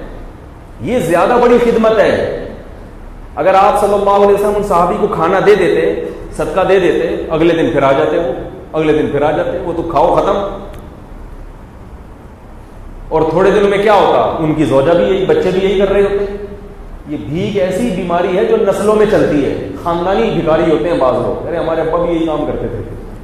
ٹھیک ہے. تو نبی صلی اللہ علیہ وسلم نے فرمایا جاؤ پیالہ اٹھا کے لے آؤ. وہ صحابی پریشان ہے, کیا ہوگا بھائی؟ ٹھیک ہے, نبی نے کہا لے آئے. آپ صلی اللہ علیہ وسلم نے فرمایا اسے کون خریدے گا؟ ہر چیز کا کوئی نہ کوئی طلبگار ہوتا ہے. ایک صحابی نے فرمایا 1 درہم میں یہ مجھے دے دیں. آپ نے فرمایا اس سے زیادہ میں کون خریدے گا؟ بھائی اب بزنس کا تو اصول ہے نا, سرمایہ چاہیے تو جتنا زیادہ سرمایہ لے سکتے ہو. بھائی بزنس کا تو اصول ہے, حلال سرمایہ ہے. تبھی یہ یاد رکھو اسلام نے کسی چیز کی قیمت متعین نہیں کی ہے. نبی نے فرمایا دعوا الناس, لوگوں کو اپنے حال پہ چھوڑ دو, قیمتیں متعین مت کرو. ان اللہ هو المسعر, اللہ چیزوں کی قیمتیں خود متعین کرتا ہے. جس چیز کی قیمت اللہ نے بڑھانی ہوتی ہے مارکیٹ سے شارٹ کر دے گا اس کو, جس چیز کی قیمت اللہ نے گھٹانی ہوتی ہے مارکیٹ میں اللہ اس کو وافر مقدار میں پھینک دیتے ہیں. اس لیے اصل اصول یہی ہے کہ کسی چیز کی قیمت متعین نہیں ہے. آپ جو اپنی چیز دھوکہ نہ ہو, اس میں جس قیمت پہ چاہے بیچیں. لوگ کہتے ہیں وہ تو پھر اتنی قیمت چیز مہنگی ہو جائے گی. بھائی وہ آپ سے نہ خریدے, وہ ساتھ والے سے خرید لے, کیا خیال ہے؟ تو وہ تو خود بخود. ہاں گڑبڑ جب ہوگی جب تاجر مل کے آپس میں ایکا کر لیتے ہیں, معاہدہ کر لیتے ہیں کہ اس سے کم پہ نہیں بیچنا, یہ ناجائز ہے. اسی وجہ سے پھر حکومت کو انوالو ہونا پڑتا ہے, چیزوں کی قیمتیں متعین کرتی ہے. تو آپ صلی اللہ علیہ وسلم نے فرمایا کون خریدے گا؟ ایک صحابی نے کہا 1 درہم میں. آپ نے فرمایا کہ اس سے زیادہ میں کون خریدے گا؟ ایک صحابی نے کہا میں 2 میں خریدوں گا. اس سے زیادہ بولی لگ نہیں رہی تھی. اگر اس وقت ہمارے وہ ہوتے نا، کیا کریں یار، یہ روحانی بابے ہر جگہ آ رہے ہیں ہمارے. تو روحانی بابا ہوتا تو یہ کہتا کہ یہ جو پلیٹ ہے نا، اس میں دم کیا ہوا ہے میں نے، 1 کروڑ میں بکتا وہ. تو وہ جو برتن لے کر آئے تھے نا، وہ بجائے کلاڑی خریدنے کے روحانی علاج کا کاروبار شروع کر دیتے تھے. کیا خیال ہے؟ ابھی ہمارے یہاں یہ بھی ہو رہا ہے کہ بعض لوگ کہتے ہیں یار میں اس کے پاس گیا ہوں اپنے کاروبار میں دم کروانے کے لیے، اور اس کو میں نے 50,000 روپے دیے ہیں، تو میری ارننگ تو روز کی 50,000 ہو نہیں سکتی، تو میں یہ دم والا کام ہی کاروباری کیوں نہ شروع کر لوں. میں بھی لوگوں کو کاروباری مشورے دوں، دم کروایا گیا، دمادم ہو جائے گا ٹائٹ والا کام. اس لیے میں کہتا ہوں کہ جو روحانی علاج والوں کے پاس اگر کاروبار میں برکت کے لیے جا رہے ہو تو بھائی روحانی علاج ہی شروع کر دو، ایسے ٹائٹ کاروبار ہو جائے گا. لیکن یہ گھٹیا کام ہے، روحانی علاج گھٹیا کام نہیں ہے. یہ جو اس طریقے سے لوگوں کو بیوقوف بنانا یہ گھٹیا کام ہے. خیر، تو آپ صلی اللہ علیہ وسلم نے فرمایا اس سے زیادہ میں کون خریدے گا؟ صحابی نے کیا کہا؟ میں 2 درہم. 2 درہم میں خریدا. 2 درہم آپ صلی اللہ علیہ وسلم نے ان صحابی کو دیے. فرمائے 1 درہم سے کلہاڑی لے کر آؤ اور 1 سے اپنے اور اپنے بچوں کے لیے کھانا لے کر آؤ، گزارا چلاؤ فی الحال، کیونکہ اب بھوک کا بھی تو کوئی علاج کرنا ہے نا. تو وہ گئے 1 درہم سے کیا خریدا؟ گزارے لائق. یہ نہیں کہ پیزا لے کے جا رہے ہیں. آج یہ بھی ہوتا ہے، اپنی حرکتیں ٹھیک نہیں ہیں، اتنی ارننگ نہیں ہے جتنا گھر میں خرچہ شروع کر دیا، اور کہنے خرچے ہی نہیں پورے ہو رہے، خرچے ہی نہیں پورے. اور کہاں سے پورے ہوں گے بھائی؟ آپ کی اوقات، دکان آپ کی پکوڑوں کی ہے اور باتیں کیا کر رہے ہو؟ کروڑوں کی باتیں کر رہے ہو. تو اپنی اوقات دیکھ کر اپنے پاؤں پھیلاؤ. وہ جو بھی بیچاروں کو ملا ہوگا جو کی روٹی، بھائی فی الحال بیگم حج حالات بھی ہو جائیں گے، ابھی کیا کرو؟ صبر کرو. اور ان کی بیگم نے بھی یہ نہیں کہا کہ مجھے خلا چاہیے. بات سے بات نکلتی ہے. میں نے 2-4 ہفتے پہلے یہ بیان کیا تھا کہ اگر میاں بیوی میں بالکل گزارا نہیں ہو رہا تو علیحدگی میں کوئی حرج نہیں ہے. جیسے ہر اچھی دوا کے سائیڈ افیکٹ بھی ہوتے ہیں نا، تو میرے شارٹ کلپ ہوتے ہیں قوم کی اصلاح کی نیت سے، مگر اس کے سائیڈ افیکٹ بھی سامنے آتے رہتے ہیں. اب ایک صاحب آ گئے کہ یار مجھے روزگار نہیں مل رہا، میری بیوی کیا کہہ رہی ہے؟ آپ کا بیان سن کے کہہ رہی ہے مجھے کیا دو؟ طلاق. اللہ کے بندو، وہ بیچارے کو وہ محنتی ہے، نہیں مل رہا روزگار، تو بیوی کا تو مطلب ہی یہی ہے کہ وہ غربت میں اور مالداری میں ہر حال میں شوہر کے ساتھ وفا کرتی ہے. گرل فرینڈ میں اور بیوی میں یہی تو فرق ہے. ہاں وہ ہے ہی اپاہج کمبخت پوستی، وہ کرتا ہی نہیں ہے، وہ ایک الگ بات ہے، لیکن وہ محنتی ہے. اللہ کی تقدیر غالب آ گئی، اس کو جاب نہیں ملی، تو جیسے وہ سوکھی روٹی پہ گزارا کر رہا ہے، عورت کو بھی چاہیے اس کے ساتھ سوکھی روٹی پہ گزارا کرے. اسی طرح بیوی میں کوئی اللہ کی طرف سے عیب پیدا ہو گیا تو اب بھائی برداشت کرو اس کو. وفا کا تقاضا ہے کہ وہ تو اگر وہ عیب پیدا نہ ہوتا تو وہ آپ کے ساتھ رہتی نا، اور آپ میں اگر عیب پیدا ہو جاتا تو بھی رہتی. اب اس میں عیب پیدا ہو گیا تو صبر کرو، برداشت کرو. کتنے لوگ ہیں بیوی کو فالج ہو گیا، 20-20 سال اس فالج زدہ عورت کے ساتھ گزارا کیا انہوں نے. تو میں نے جو یہ بیان کیا تھا اس کا یہ مطلب نہیں تھا جو بعض لوگ اس کا غلط مطلب لے رہے ہیں. شوہر بیچارہ بے روزگار ہو گیا، اپنی حماقتوں سے نہیں، ویسے ہی ہو گیا قدرت کی طرف سے. تو نیک شریف عورت کیا کرتی ہے؟ اپنے شوہر کے ساتھ صبر کرتی ہے، وہ وفا کرتی ہے. اسی طرح عورت میں کوئی ایسی من جانب اللہ کوئی عیب پیدا ہو گیا تو شریف آدمی اپنی بیوی کے ساتھ گزارا کرتا ہے، اس کو طلاق نہیں دیتا، صبر کرتا ہے. ہاں جان بوجھ کر کوئی گڑبڑ کر رہا ہو اس کے حکام ایک الگ ہے. تو میں یہ بات عرض کر رہا تھا کہ آپ صلی اللہ علیہ وسلم نے فرمایا کہ جاؤ کیا لے کر آؤ؟ 1 درہم سے اپنے گھر والوں کے لیے کھانا اور 1 درہم سے کلہاڑی لے کر آؤ. کلہاڑی، اب یہ بھی نہیں آپ نے فرمایا کہ جاؤ کلہاڑی لے کے وہیں سے جنگل میں لے کر آؤ، حوصلہ افزائی کر رہے ہیں، لاؤ میرے پاس لاؤ. وہ لے کر آئے.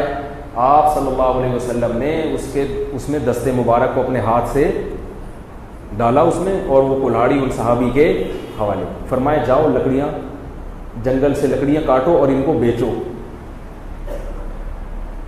وہ صحابی 10-15 دن کے بعد آئے اور کہا کہ یا رسول اللہ میں لکڑیاں کاٹ کے بیچتا رہا، اور ظاہر ہے کچھ سے کھانا بھی خریدتا رہا اور کچھ کو بچت بھی کرتا رہا، میرے پاس 15 درہم اکٹھے ہو گئے ہیں.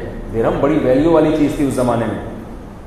ایک برتن 2 درہم کا فروخت ہوا تو 15 درہم سے 15 دنوں میں وہ کتنے برتن خرید سکتے تھے؟ اس جیسے 7 برتن خرید سکتے تھے، اور 7 برتن کو مارکیٹ میں فروخت کر کے 15 دونی 30 درہم بنا سکتے ہیں اسی وقت. کیا سمجھائیں یار. تو میرے بھائی غریب کے ساتھ تعاون کا یہی انداز ہونا چاہیے.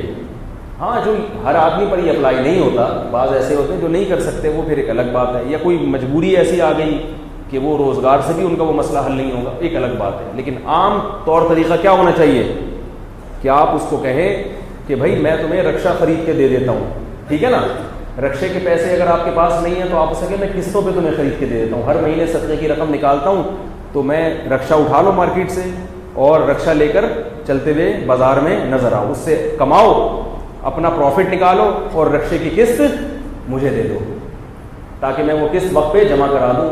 جو کیش اماؤنٹ چاہیے وہ میں تمہیں دے رہا ہوں، وہ تمہارے پاس نہیں. ہاتھ پاؤں ہلوائیں غریبوں کے. بھائی کیا کرنا ہے؟ اپاہج آدمی اللہ کو پسند نہیں ہے، اور اپاہج بنانے والے لوگ بھی اللہ کو پسند نہیں ہے. تو اس طرح سے یہ جو ٹرسٹ ہے اگر کام کریں تو پھر تو ان ٹرسٹوں پہ ٹرسٹ کیا جا سکتا ہے. ورنہ اللہ کے بندو اپنا پیسہ خام میں ضائع مت کرو، اڑاؤ نہیں پیسہ. اور صدقے کے بکرے پہ تو میرے ویسے ہی بیانات ہو چکے ہیں بہت سارے. تو بات کہاں سے چلی تھی کہاں چلی گئی؟ تو میں یہ کر رہا تھا کہ جو چیز اپنے اختیار میں نہ ہو اس کو تبدیل کرنے کی کوشش نہیں کرنی چاہیے، اس پہ صبر کرنا چاہیے. اب ابا ہیں، اماں ہیں، اماں کو کون سیدھا کر سکتا ہے؟ بھائی وہ اماں ہے تو اس نے تمہیں جنا ہے، وہ کہیں گے. ایک آدمی اپنی اماں کو سمجھا رہا تھا اماں ایسے نہیں، اماں ایسے کیا کرو. تو اماں نے کہا میں نے تجھے جنا ہے یا تو نے مجھے جنا ہے؟ میں بیٹھا ہوا تھا وہاں پہ، میں نے تجھے پیدا کیا، تو نے مجھے پیدا کیا، تو مجھے سمجھا رہے بیٹھے. تو اماں کہاں سمجھتی ہیں بھائی؟ اماں بھی نہیں سمجھے گی، ابا بھی نہیں سمجھیں گے.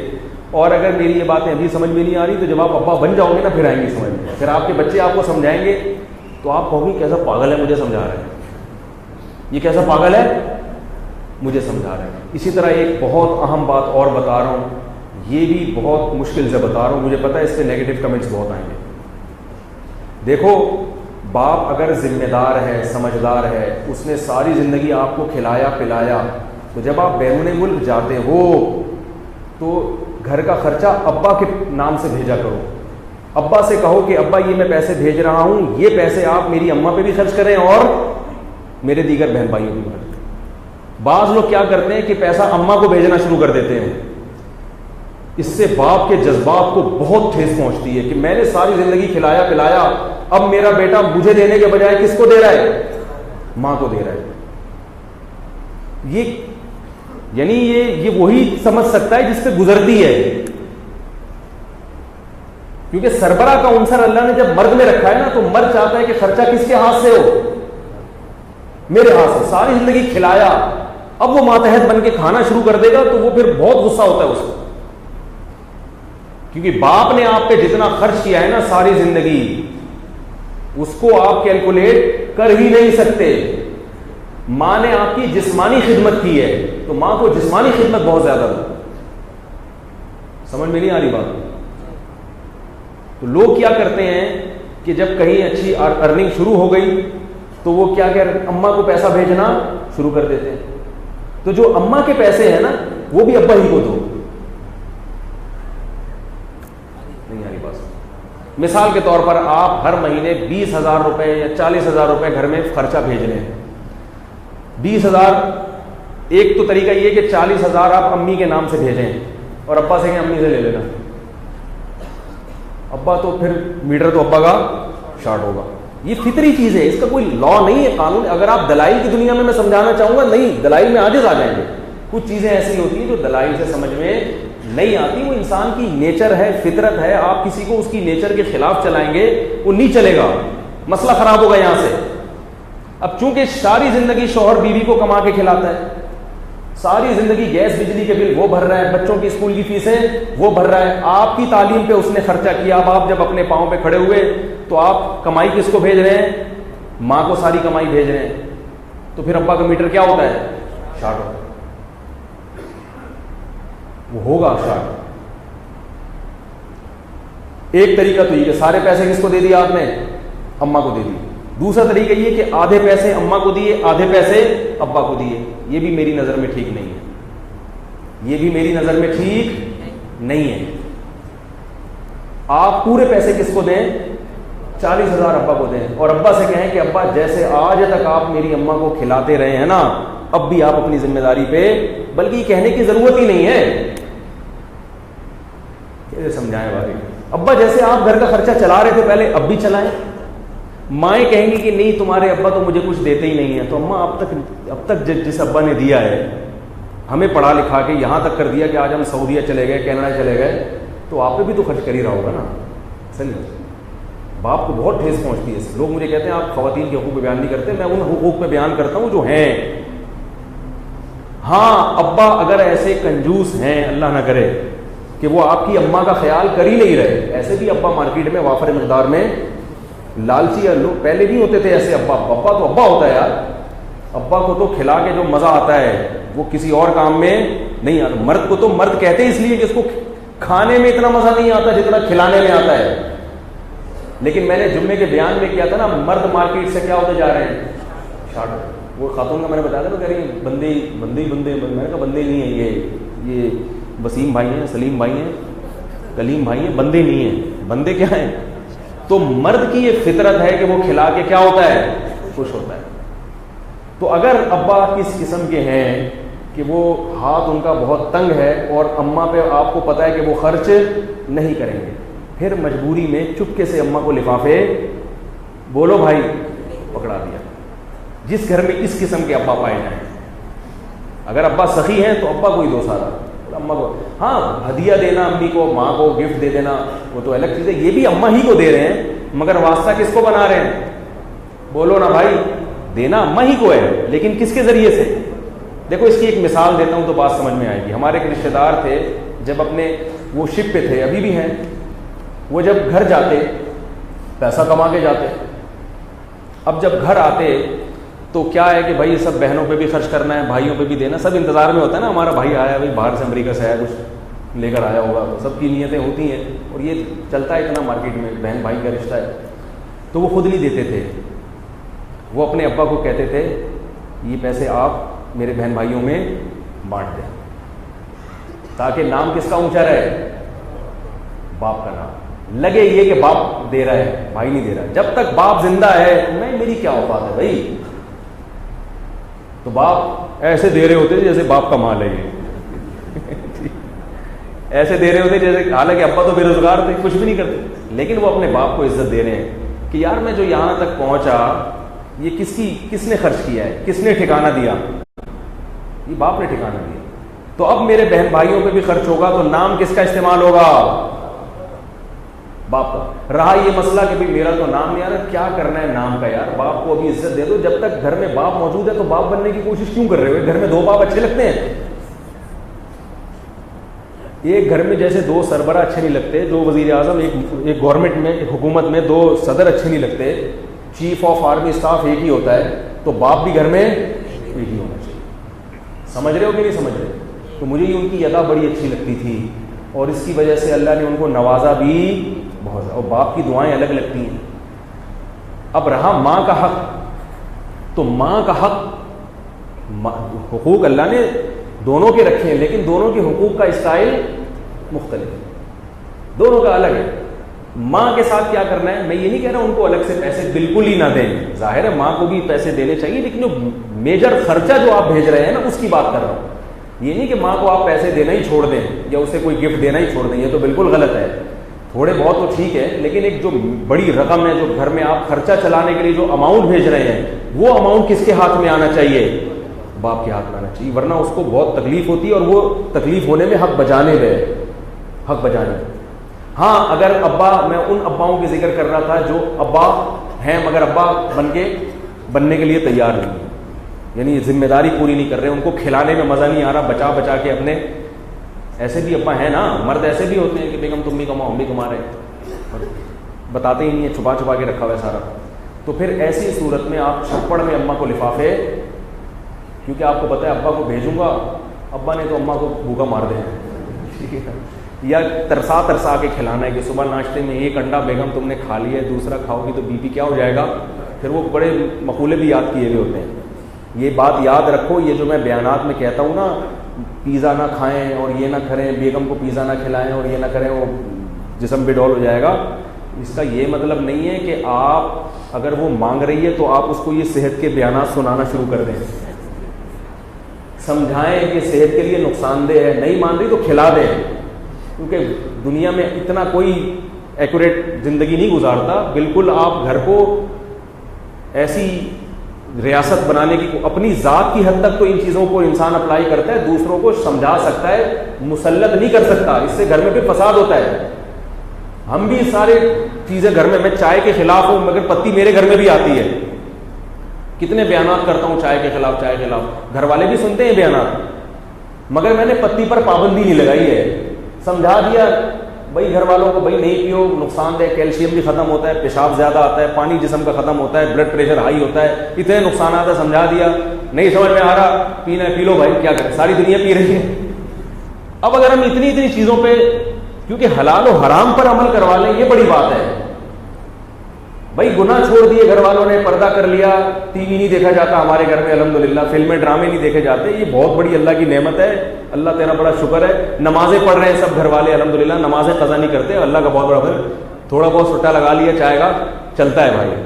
تو اپنی ذات کی حد تک تو انسان کو سخت ہونا چاہیے, دوسرے کے معاملے میں نرم ہونا چاہیے. سمجھائیں, مگر یہ کوئی ایسی چیز نہیں ہے کہ اس پہ آپ ڈنڈا لے کے, کیونکہ میرے بیانات ایسے ہوئے, لوگوں نے برگر پہ پابندی لگا دی. مفتی صاحب نے کہا برگر کھاؤ گے تو برگر کی طرح گول ہو جاؤ گے. وہ مثال دے رہے تھے کہ یہ سر رکھا ہوا ہے بغیر گردن کے, ایسے ہو جاؤ گے. غلط چیز غلط ہی ہوتی ہے. بس اب گھر میں بیگم بول رہی ہے یار میں کدھر شادی ہو گیا. چاہیے تو اس کو کہ اس بات پر عمل کرے, لیکن نہیں عمل کر رہی تو بھائی وہ چائے پینے سے اتنا بی پی ہائی نہیں ہوگا, لیکن اس قسم کی نصیحتوں سے بلڈ پریشر ایک دم ٹینشن والا ماحول. ٹینشن گھر میں پیدا نہیں کرو. محبت سے ہماری شانتی بیگم بہت اچھا بیان تھا مولوی صاحب کا, چھوڑ دو یار, میں بھی چھوڑتا ہوں, تم بھی چھوڑتے ہیں, نہیں چھوڑ رہی, پی لے بھائی. ہم بھی یہ سمجھاتے رہتے ہیں. بچوں کی چاکلیٹوں پہ میں اتنا گھر میں لڑتا ہوں, نہیں کھلاؤ چاکلیٹیں, نہیں کھلاؤ پاپڑ, پھر بھی بچے کنی کترا کے جا رہے ہوتے ہیں پاپڑ لے کے. پاپڑ کے خلاف ادھر بیان ہوا, باہر نکلا تو ہمارا بچہ پاپڑ کھا رہا ہوتا ہے. تو کیا کرے آدمی, بھائی سب بچے کھا رہے ہیں, سمجھا کے تھک گئے, اب وہ نکل جاتے ہیں پتلی گلی سے. تو بس کوشش کر رہے ہیں, نہیں ہو رہی تو ٹھیک ہے, گناہ سے بچ جائیں, پھر بھی کوشش کریں صحت کی چیزیں گھر میں آئیں. سمجھاتے رہیں, سمجھ جائے ٹھیک ہے, پھر یہ بھی چیز آپ کے اختیار میں نہیں ہے. اب گھر کا ماحول خراب نہ کریں, چھوٹی ماحول خراب لڑنے کے لیے اور بہت بڑی چیزیں ہیں. نماز کو پڈے بازی کرو, ٹھیک ہے. بیگم صاحبہ جناب وہ صبح سے شام موبائل پہ گپیں لگاتی رہتی ہیں, کان خراب ہو رہے ہیں, اور گھر میں ٹائم ہی نہیں دے رہی ہیں, آپ کی خدمت ہی نہیں کر رہی. بڑی چیزوں میں خدمت, تو چھوٹی خدمت کے معاملے میں یہ جو خواتین مجھ پہ الزام لگاتی ہیں, ان کے حقوق پر میں بات نہیں کرتا. میرا ضرب خواتین کے معاملے میں اتنا بڑا ہے کہ میں اگر خواتین کے معاملے میں آپ کو وہ جو میرا ضرب ہے وہ بتانا شروع کر دوں تو آپ کہو گے یار یہ ہماری عورتوں کو بگاڑ رہا ہے. میرا یہ نظریہ ہے کہ گھر میں بیوی کو چاہیے کھانا پکائے, پک گیا ٹھیک ہے, نہیں آئے تو کوئی بات نہیں, ہوٹل میں جا کے کھا لو. پڈے بازی اتنا برداشت کر لو گے آپ لوگ؟ آپ تو جب گھر میں جاتے ہو نا, کھانا ہے نہیں ہے, اٹھا کے پلیٹیں پھینکنا شروع کر دی. ہمارا الحمدللہ یہ اسٹائل, کھانا ہے نہیں ہے, چلو بھائی نکلو, یاد ہی نہیں تھا بتانا یار, ہمیں بھی نہیں یاد. ایسے چل رہا ہے سسٹم. ویسے تو گھر میں اللہ کا شکر ہے کھانا ملتا ہے. ان چیزوں میں لڑنا یہ غیرت کے, بولو بھائی. کپڑے دھونے پہ بیگم نے کپڑے نہیں دھوئے, سمجھا دو, نہیں دھوئے کوئی بات نہیں ہے, خود ہی دھو لو, کوئی اتنا بڑا مسئلہ نہیں. صفائی نہیں کی کمرے کی, سمجھاؤ بیگم گھر صاف رکھا کرو, نہیں کر رہی خود ہی صاف کر لو یار.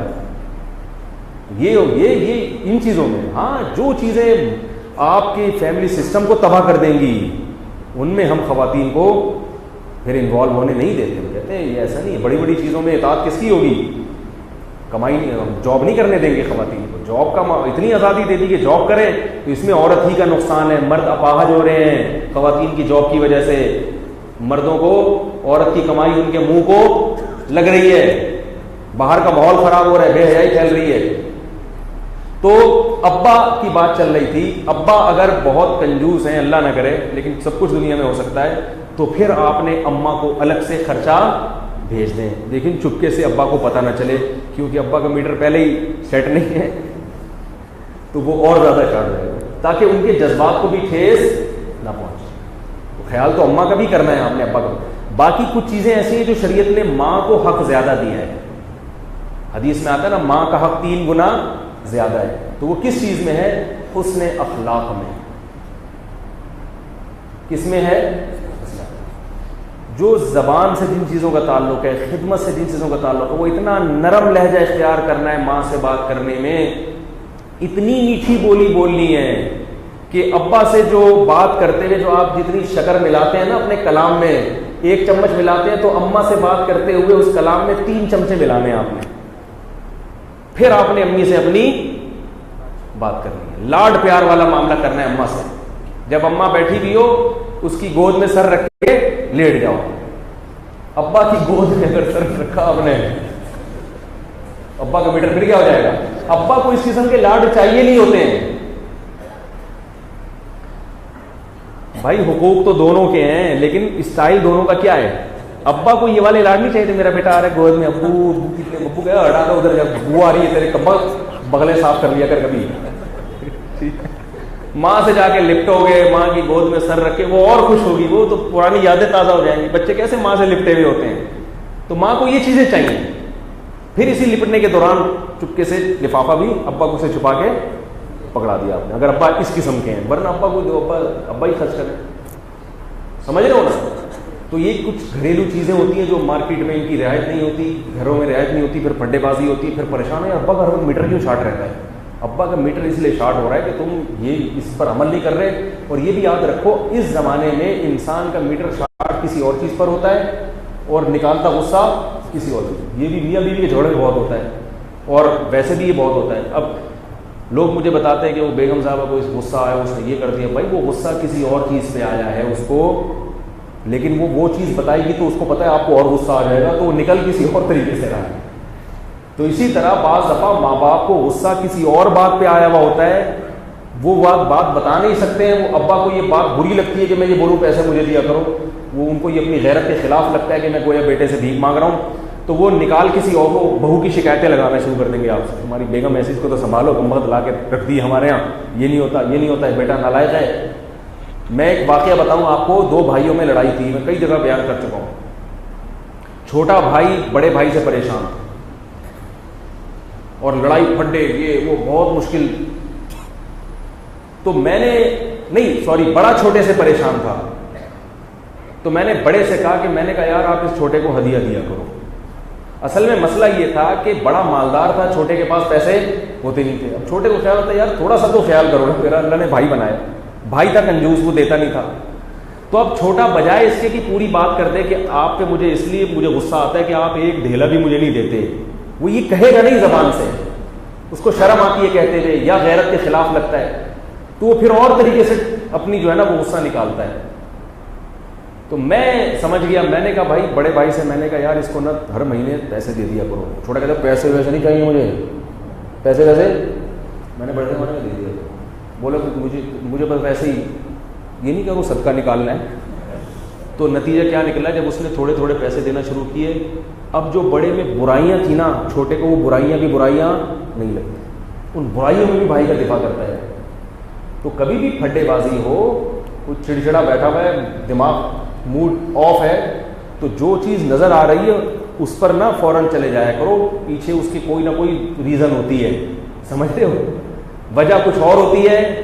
اور ہمارے معاشرے میں غصہ نکالا کسی اور طرح سے جا رہا ہوتا ہے, اکثر و بیشتر یہ ہوتا ہے. تو یہ بات میں جلدی سے بات ختم کروں, وقت بہت زیادہ ہو گیا, کہ جو چیز آپ کے ابا کی میں مثال دے رہا تھا کہ وہ چڑچڑے ہیں, تو اب آپ کیا کرو گے, ابا چینج تو نہیں کر سکتے نا, بائک خراب ہے تو بیچ کے دوسری لے آؤ, جا کے گاڑی مسئلہ کر رہی ہے تو بیچو دوسری خرید لو. ابا مسئلہ کر رہے ہیں تو ابا چینج نہیں ہو سکتے, ابا کو چھوڑ کے بھی نہیں جا سکتے. تو پھر یہی حل ہے, برداشت کرو. ٹھیک ہے, کیا کرو, قرآن نے اس لیے تو کہہ دیا کہ جب بڑھاپے کو پہنچ جائے تو کیا کرو, برداشت. کوئی آپشن نہیں. آپ رہا یہ مسئلہ کہ کیسے, وہ تو اتنی غلط باتیں کرتے ہیں, تو بھائی اگر صحیح بات کرتے تو پھر برداشت کا حکم تھوڑی ہوتا, غلط باتوں ہی پہ تو برداشت کا حکم ہے. بعض لوگ کہتے ہیں یار ہم سے کبھی کبھار برداشت نہیں ہوتا، ہم بھی آگے سے سنا دیتے ہیں. میں کہتا ہوں اگر کبھی کبھار آپ سنا دیں توبہ استغفار کرو. سنا دیا، ماضی کو تو چینج نہیں کیا جا سکتا نا. آئندہ کے لیے عزم کرو، اللہ آئندہ نہیں سناؤں گا. اور ماضی میں جو ہو گیا اب وہ بھی چینج کرنا آپ کے اختیار میں نہیں. جو گناہ ہو گیا وہ چینج نہیں ہو سکتا، اس پہ توبہ ہو سکتی ہے. اب اس کو لے کے نہیں بیٹھے رہو یار میں نے یہ سنو میرے کہیں امالی تو ضائع نہیں ہو گئے، یار یہ تو نہیں ہو گیا. ایک صاحب کا میرے پاس فون آیا حضرت مجھ سے گناہ ہو گیا تھا میں کیا کروں. میں نے کہا بہت غلط کیا آپ نے، توبہ کرو استغفار کرو. کہہ رہے میں توبہ کر لی ہے. پھر فون آیا حضرت مجھے دل خراب ہو رہا ہے میرا. میں نے کہا اللہ کے بندے تو رو کے توبہ کر لی، اللہ سے کچھ صدقہ خیرات بھی کر دو تاکہ اللہ کا غضب ٹھنڈا ہو جائے. کہہ رہے میں نے صدقہ خیرات بھی کر دی. پھر فون آیا کہ میں نے کہا آپ کا کوئی ٹیکنیکل فالٹ ہے صحیح ہے نا. اب یہ کیا ہے، اب جو چیز اپنے اختیار میں نہیں ہے اس پہ پریشان. ماضی میں جو کچھ ہو گیا اس کو چینج کر سکتے ہیں بھائی، چاہے گناہ ہو گیا کچھ بھی ہو گیا، جو ہو گیا ماضی کبھی بھی فیوچر کی تو پلان بنا سکتا ہے. جو گزری ہوئی چیزیں ہیں ان کو چینج نہیں کیا جا سکتا. اسی لیے علماء نے لکھا ہے کہ جب کوئی گناہ ہو جائے، کیسے دیکھو ہمارے فقہاء نے کیا کیا باتیں لکھی ہیں. فرمایا ایک دفعہ جب روز ہو کے اچھی طرح توبہ کر لی، اللہ کو منا لیا، اب اس گناہ کو بھول جاؤ. اب بھی اگر وہ یاد کر کے آپ کہتے ہیں نا تو اس کا مطلب اللہ پہ اعتراض کر رہے ہو. آپ اللہ پہ اعتراض کرو، اللہ تو گناہ معاف کر ہی نہیں سکتا ہے بھائی، اللہ تیری تو رحمت ہے ہی نہیں. زیادہ فنڈر بننے کی کوشش کرو گے تو پھر اللہ کا عذاب آئے گا. بولے اللہ ہم تو ہیں نالائق، تیری رحمت بہت بڑی ہے، جو ہو گیا آئندہ نہیں کریں گے. تو آگے چلو آگے.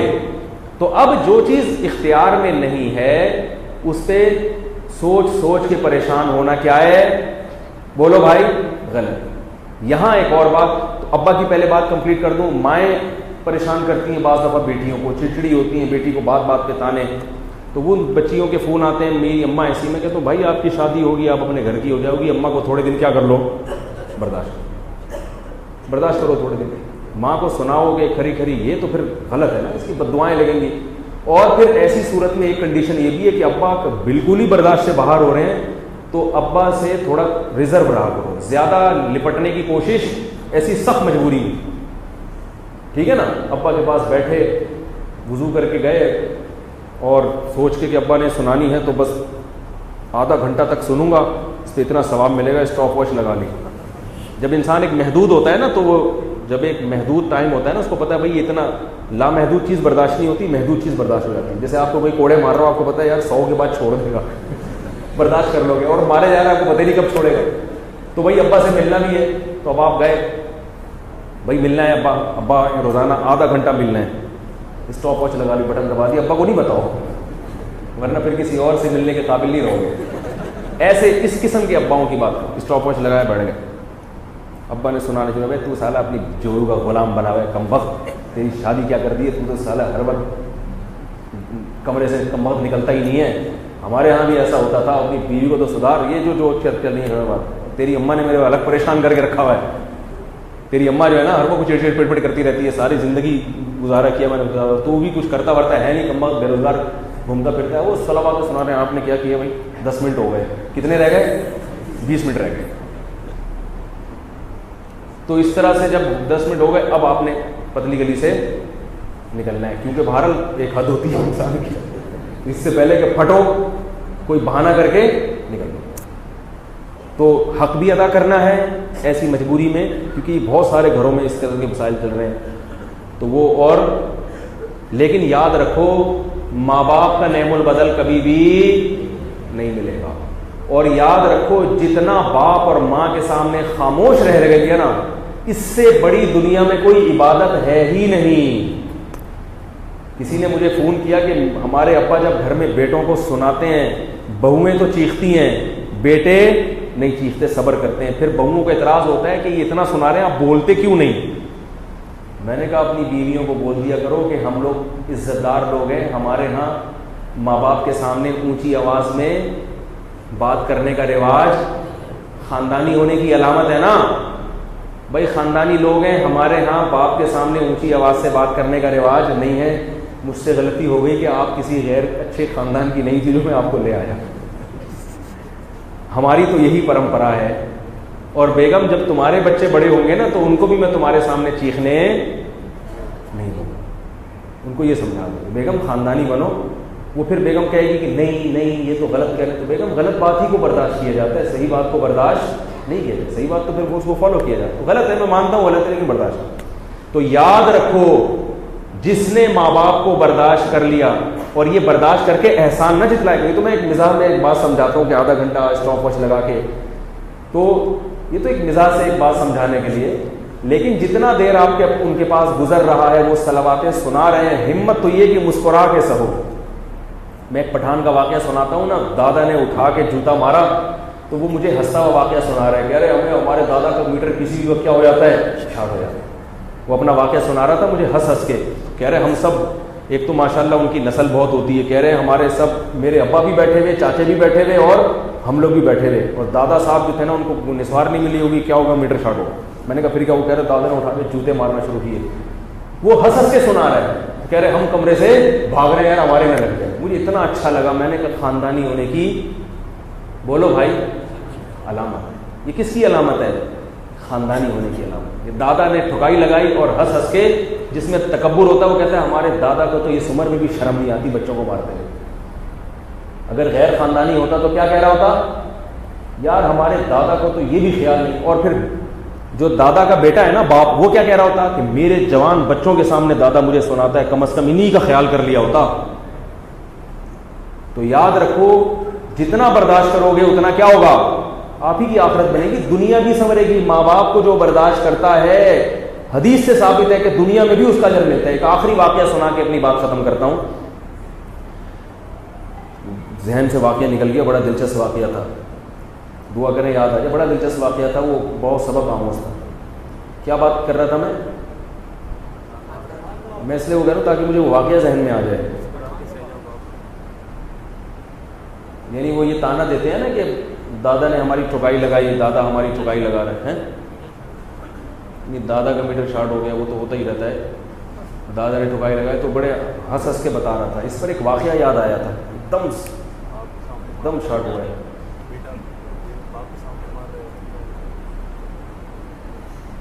کیا ہے یار، کیسا اچھا واقعہ تھا، نکل گیا جہاں سے، تو بات مکمل ہو جاتی نا پھر. تو خیر اللہ کی اسی میں ہوگی. تو اب یہ چیز کیا ہے، آپ کے اختیار میں اس کو تبدیل کرنا ممکن نہیں.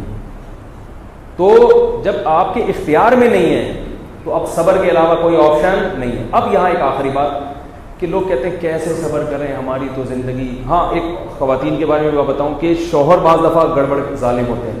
تو یہ جو میں نے کہا نا کہ ناقابل برداشت ہے تو علیحدگی اختیار کر لیں، تو یہ جب ہے کہ جب ایسا نہ ہو کہ علیحدگی اختیار کر کے اس سے بڑی مصیبت میں نہ پڑ جائیں گے. بعض دفعہ یہ بھی ہوتا ہے کہ علیحدگی اختیار کی تو پھر دوبارہ کوئی رشتہ ہی نہیں مل رہا. تو ایسی صورت میں کیا کرنا ہے؟ اول تو ویسے بھی کوشش حتی الامکان گھر کو جوڑنے ہی کی کرنی ہے. اس میں بھی یہی ہے کہ بھائی ہمارے پاس اب اس کو ہم اس کی اصلاح کر نہیں سکتے، ہمارے پاس برداشت کے علاوہ کوئی آپشن نہیں. تو اب شیطان یہ ورغلائے گا، شیطان کہے گا ہوں کیسے برداشت کریں، کیا کریں. تو شیطان کو یہ سمجھانے کہ دنیا مزے اڑانے کی جگہ نہیں. وہ جو صاحب تھے نا، فون آیا تھا کہ میرے ابا کا میٹر شارٹ رہتا ہے کیسے برداشت کریں. میں نے کہا دیکھو میرے بھائی، دنیا میں سارے مسئلے کسی کے بھی حل نہیں ہوتے. ہمارے حکمران کتنے پریشان رہتے ہیں کہ نہیں رہتے؟ کوشش میں لگے میں اگلے 5 سال کے لیے آ جائیں، سپریم کورٹ سے آرڈر آئے تو نہیں آ سکتے، کتنی ٹینشن. تو جب حکمران جن کے ہاتھ میں طاقت ہے، جن کے پاس دولت ہے، وہ اپنے سارے مسائل دنیا میں حل نہیں کر پاتے تو ہماری کیا اوقات ہے؟ ہم کیسے سارے مسئلوں کو حل کریں گے؟ جو مسئلہ حل ہو سکتا ہے وہ کر لیں، جو نہیں ہو سکتا اس سے دوستی لگا لیں. میں ٹھیک ہے یہی مسئلہ، اب میں اسی مسئلے کے ساتھ میں رہوں گا اور اس پہ صبر کریں. کیا سوچ کے کہ دنیا مسافر خانہ ہے، تھوڑے دنوں میں مر جانا ہے، سارے مسائل خود بخود مرتے ہی ختم. ایک خاتون کا فون آیا، میری ساس کا یہ مسئلہ، میرے فلانے گھر میں. میں نے کہا آپ کی عمر، ان کی 45 سال عمر تھی. میں نے کہا 10-15 اور رہ گئی. تو شکر انہوں نے صحیح عمر بتا دی اپنی، کہ میری 45 سال کی. میں نے کہا کتنے رہ گئے؟ جہاں اتنا برداشت کیا 10-15 سال ہے گزارا چلاؤ، اور اس دوران آپ کے بچے بھی بڑے ہو جائیں گے. تو جب عورت کے بچے بڑے ہو جاتے ہیں تو ویسے بھی وہ بچے سہارا بن جاتے ہیں اس کا. تو میں نے کہا 10-15 رہ گئے. وہ میں نے کہا وہ بھی جب ہے جب یعنی یقینی کوئی حادثہ نہ ہو، ورنہ اس سے پہلے بھی دنیا سے جانے کا امکان موجود رہے. ایک صاحب نے کہا میں ساری زندگی کیسے برداشت کروں گا. میں نے کہا ساری زندگی نہیں، آپ 35 سال کے ہو گئے، پوری زندگی سے 35 کو مائنس کر دیں، تھوڑی سی رہ گئی ہے. تو یہ سوچ سوچ کے کیا کرے گا انسان؟ صبر کرے گا، یار جانے دو. پھر بھی ٹینشن ہوتی ہے مگر اتنی نہیں ہوگی کہ ڈپریشن کا مریض بن جائے، گولیاں کھانا شروع کر دے. اس سے کم از کم انشاءاللہ حفاظت ہو جائے گی. کیا خودکشی کرنے والے کے لیے قرآن خوانی کے ذریعے خودکشی کرنے والے کے لیے اصال ثواب کرنا چاہیے، مگر قرآن خوانی تو کسی کے لیے بھی نہیں کرنی چاہیے. قرآن خوانی کا صحابہ کرام سے کوئی ثبوت نہیں ملتا. یہ اصال ثواب صدقات و خیرات کا حدیث میں ذکر ہے، اس پر علماء نے تلاوت قرآن کو بھی قیاس کیا ہے، مگر اجتماعی کیفیت نہیں. آپ اپنے طور پر تلاوت کر سکتے ہیں، اجتماع کرنا غلط ہے. لئیق الرحمان اسپتال میں داخل ہیں، اللہ تعالیٰ ان کو شفا عطا فرمائے. کیا پرائز بانڈ کی نامی رقم لینا جائز ہے؟ جائز نہیں. فیس بک پہ لوگ سوال نہ پوچھیں بھائی کیا تعویذ اور کوئی ڈوری والا کام پہننا جائز ہے؟ اچھا کام نہیں ہے یار. جائز ہونا ایک الگ چیز ہے، کسی چیز میں توکل کے خلاف ہونا الگ چیز ہے. فرض نماز کے دوران لوگ سنت نماز پڑھتے ہیں، جیسے کہ فجر کی نماز فرض کے دوران سنت پڑھتے ہیں. بھائی فجر کی جب جماعت کھڑی ہو جائے تو وہیں کھڑے ہو کر سنتیں پڑھنا جائز نہیں ہے. سمجھ رہے ہو؟ بہت دور جہاں بالکل مسجد کے کسی کونے کھدڑے میں جہاں امام کی تلاوت کی آواز نہ آ رہی ہو، وہاں جا کے بھی اس شرط کے ساتھ پڑھیں کہ جماعت ملنے کا کم از کم ایک رکعت ملنے کا یقین ہو. یہ بھی گنجائش نکالی ہے، ورنہ جو ہے حدیث میں صاف طور پر ہے کہ جب جماعت کھڑی ہو جائے تو نماز نہ پڑھو. لیکن عبداللہ بن مسعود سے ثابت ہے کہ فجر کی سنتوں کی چونکہ تاکید بہت ہے تو وہ آیا کرتے تھے اور جماعت کھڑی ہوتی تھی تو نماز پڑھ لیا کرتے تھے فجر کی. لیکن جس طرح سے آج کل رواج چل رہا ہے ادھر جماعت اور ادھر کھڑے ہو کے نماز پڑھ رہا ہے، یہ بالکل جائز نہیں. حج کتنی قسم کی ہوتی ہے؟ بغیر قربانی کے بھی حج ہو جاتا ہے؟ جی ہاں، حج افراد میں قربانی لازم نہیں ہے. مفتی صاحب خواتین کا آئی بروز بنانا جائز ہے؟ نہیں، جائز نہیں. کیا امام کی تقلید قرآن و سنت سے ثابت ہے؟ بالکل ثابت ہے. امام کی نہیں، علماء کی تقلید. قرآن میں آتا ہے اطیعوا اللہ و اطیعوا الرسول و اولی الامر منکم. اللہ کی اطاعت کرو، دلیل کے ساتھ یا بغیر دلیل کے؟ بغیر دلیل کے. اطاعت کا مطلب جو وہ کہہ رہے ہیں مان لو اعتماد کی بنیاد پر. اس طرح رسول کے لیے بھی اطاعت کا لفظ ہے، یہی اطاعت کا لفظ علماء کے لیے بھی ہے. اب یہ عجیب بات ہے، اطاعت جب اللہ کی طرف نسبت ہے تو وہ بغیر دلیل، رسول کی طرف یہی لفظ منسوب ہوا تو بغیر دلیل. جب علماء کی طرف نسبت کر دی تو کہتے ہیں اطاعت، کہتے ہیں دلیل سے کسی کی بات ماننا. تو اطاعت کا جو مطلب جہاں ہے وہ ہر جگہ وہی ہے. ہاں اندھی تقلید کیا ہے کہ کسی پر اعتماد ہے نہیں آپ کو، یا اندھا اعتماد ہے اور آپ اندھا اس کے پیچھے چل رہے ہیں. اور تقلید جو بصیرت کے ساتھ ہوتی ہے، جس کا قرآن و سنت نے حکم دیا ہے، وہ یہ ہے کہ آپ کو کسی کے بارے میں دلائل سے اعتماد قائم ہو جائے کہ یہ بندہ صحیح ہے، صحیح علم رکھتا ہے، غلط مسئلے نہیں بتاتا. جب اعتماد ہو جائے گا تو پھر آپ اس کو فالو کریں گے. اسی پر پورا نظام عالم چل رہا ہے. کیا آپ صلی اللہ علیہ وسلم کے زمانے میں فرقے تھے؟ نہیں، آپ صلی اللہ علیہ وسلم آپ کیونکہ 56 دفعہ پرچی دے چکا ہوں، چلو 57ویں دفعہ میں آپ کی پرچی کا جواب آ گیا. باقی یہ ایک بہت لمبا موضوع ہے، اس میں بات کرتا رہتا ہوں، پہلے کئی دفعہ کر چکا ہوں. سنت اور نفل اور صلاۃ الحاجت میں سجدے کی تسبیح کے بعد اردو میں دعا کر سکتے ہیں؟ نہیں، اردو میں نماز میں دعا نہیں ہوتی. اس طرح پھر پشتوں میں بھی شروع ہو جائے گی تھوڑے دنوں میں. اللہ تعالیٰ اس طرح معاشرت خادم مطلب فقیدہ دکھانا، کیا خیال ہے؟ اس طرح مذکورہ والا نمازوں میں تشہد میں تحیات و درود کے بعد مسنون دعائیں روزمرہ کے کر سکتے ہیں. تشہد میں بلکہ کرنی چاہیے، مگر وہ دعائیں جو قرآن و سنت سے ثابت ہیں، کیونکہ نماز میں ایسا کام جو کلام الناس کے مشابہ ہو وہ نہیں کر سکتے آپ. جہاں بیوی کے الگ ہونے کی وضاحت فرماتے، کن وجوہات پر بیوی کو الگ رکھنا چاہیے؟ دیکھو شرعی مسئلہ تو یہ ہے کہ عورت کو ایسا مکان یا ایسا کمرہ جہاں اس کا بالکل کسی اور کا دخل زبردستی کا نہ ہو، وہ مرد کے ذمے ہے کہ بیوی کو وہ لے کر دے. سمجھ رہے ہو؟ اگر اس میں استطاعت ہے. لیکن اگر استطاعت نہیں ہے تو پھر ایک مجبوری کی بات ہے. لیکن جوائنٹ فیملی کی جو برکات ہیں وہ الگ رہنے میں حاصل نہیں. پھر بھی عورت کا حق بہرحال ہے کہ وہ الگ گھر کا مطالبہ بولو بھائی کر سکتی ہے. اور اگر گھر میں پھڈے بازیاں ہو رہی ہیں تو الگ رکھنا ہی بہتر ہے. لیکن اگر بڑا گھر ہے اور اس میں کوئی ایک پورشن ہے یا بالکل ایک سیپریٹ روم دے دیا آپ نے، بیوی کا کچن بھی الگ ہے، کمرہ بھی الگ ہے، wash room attach bath room الگ ہے، جہاں وہ تالا لگا کے بیٹھ سکتی ہے، کوئی زبردستی مداخلت نہیں کرے گا، تو اتنا بھی دے دیا تو یہ حق ادا ہو جائے گا. لیکن پھر بھی آپ کو بتاؤں کہ جو اتفاق و اتحاد میں جو فائدے ہیں نا وہ الگ الگ رہنے میں نہیں ہے. اگر غسل فرض ہو جائے اور نہانے کے وقت میں 3 بار منہ میں اور ناک میں پانی ڈالنا بھول جائے اور کپڑے پہنتے ہوئے یاد آئے تو غسل ہو جائے گا؟ بھائی جب یاد آیا تو اس وقت کر لیں گے کام. کلی کرنا، ناک میں پانی ڈالنا فرض ہے. اگر بھول گئے تو جب یاد آئے اس وقت کر لیں. لیکن جو نمازیں پڑھی ہیں وہ لوٹانی پڑیں گی. اچھا بھائی، بیوی اگر شوہر کو گالی دی گالی بکتی ہو بلا وجہ تو اس کا کیا حکم ہے، اور شوہر کے لیے دعا کے بجائے بد دعا کرتی ہو بچوں کے سامنے، وہ بھی صرف مالی حالات کی وجہ سے، جبکہ شوہر رات دن محبت کرتا ہو، پیسے نہیں دیتا ہے نا، مگر رزق کا مسئلہ اللہ کی طرف سے ہو۔ بھائی اگر رزق اللہ کی طرف سے بیچارے شوہر کی آمدن کم ہے تو پھر عورت کو برداشت کرنا چاہیے۔ عزت دار عورت، وفادار عورت دکھ اور غم میں اپنے شوہر کے ساتھ شریک ہوتی ہے۔ ایسے لوگ میں جانتا ہوں، جب کماتے تھے آمدن آ رہی تھی، بیگم بڑی خوش، بیچارہ غریب ہو گیا، بیگم صاحبہ بھاگ گئی، یہ بے وفائی ہے۔ اور یہ دوسری جانب سے بھی ہوتی ہے بے وفائی، بیگم کو کوئی بیماری ہو گئی، بیچاری کی شکل و صورت خراب ہو گئی، اب آپ نے کیا کیا، بیگم کو فارغ کر دیا، دوسری عورتوں میں دل لگانے لگے، یہ بھی بے وفائی ہے۔ جب میاں بیوی بن گئے تو اب کس کے، ہمیشہ کے لیے ہیں۔ بات آ رہی ہے سمجھ میں؟ اب دکھ اور غم میں دونوں نے ایک دوسرے کے ساتھ شرکت کرنی ہے، جو ہو وہ مقدر سمجھ کے برداشت کر رہے ہیں۔ ہاں بعض چیزیں ناقابل برداشت حد تک ہوتی ہیں، وہ میں پھر اس پر بیان کر چکا ہوں، اس میں تو ہم خود مشورہ دیتے ہیں کہ بھائی علیحدگی اختیار کر لو، سمجھ رہے ہیں؟ اس میں کچھ چیزیں تو ایسی ہیں جو شوہر کی غیر اختیاری ہیں، مگر پھر بھی جیسے شوہر اگر نامرد ہے، اولاد کا چانس ہی نہیں ہے، پھر میں خواتین کو مشورہ دیتا ہوں علیحدگی اختیار کریں اس سے، کیونکہ نکاح کا بنیادی مقصد کیا ہے؟ اولاد ہے۔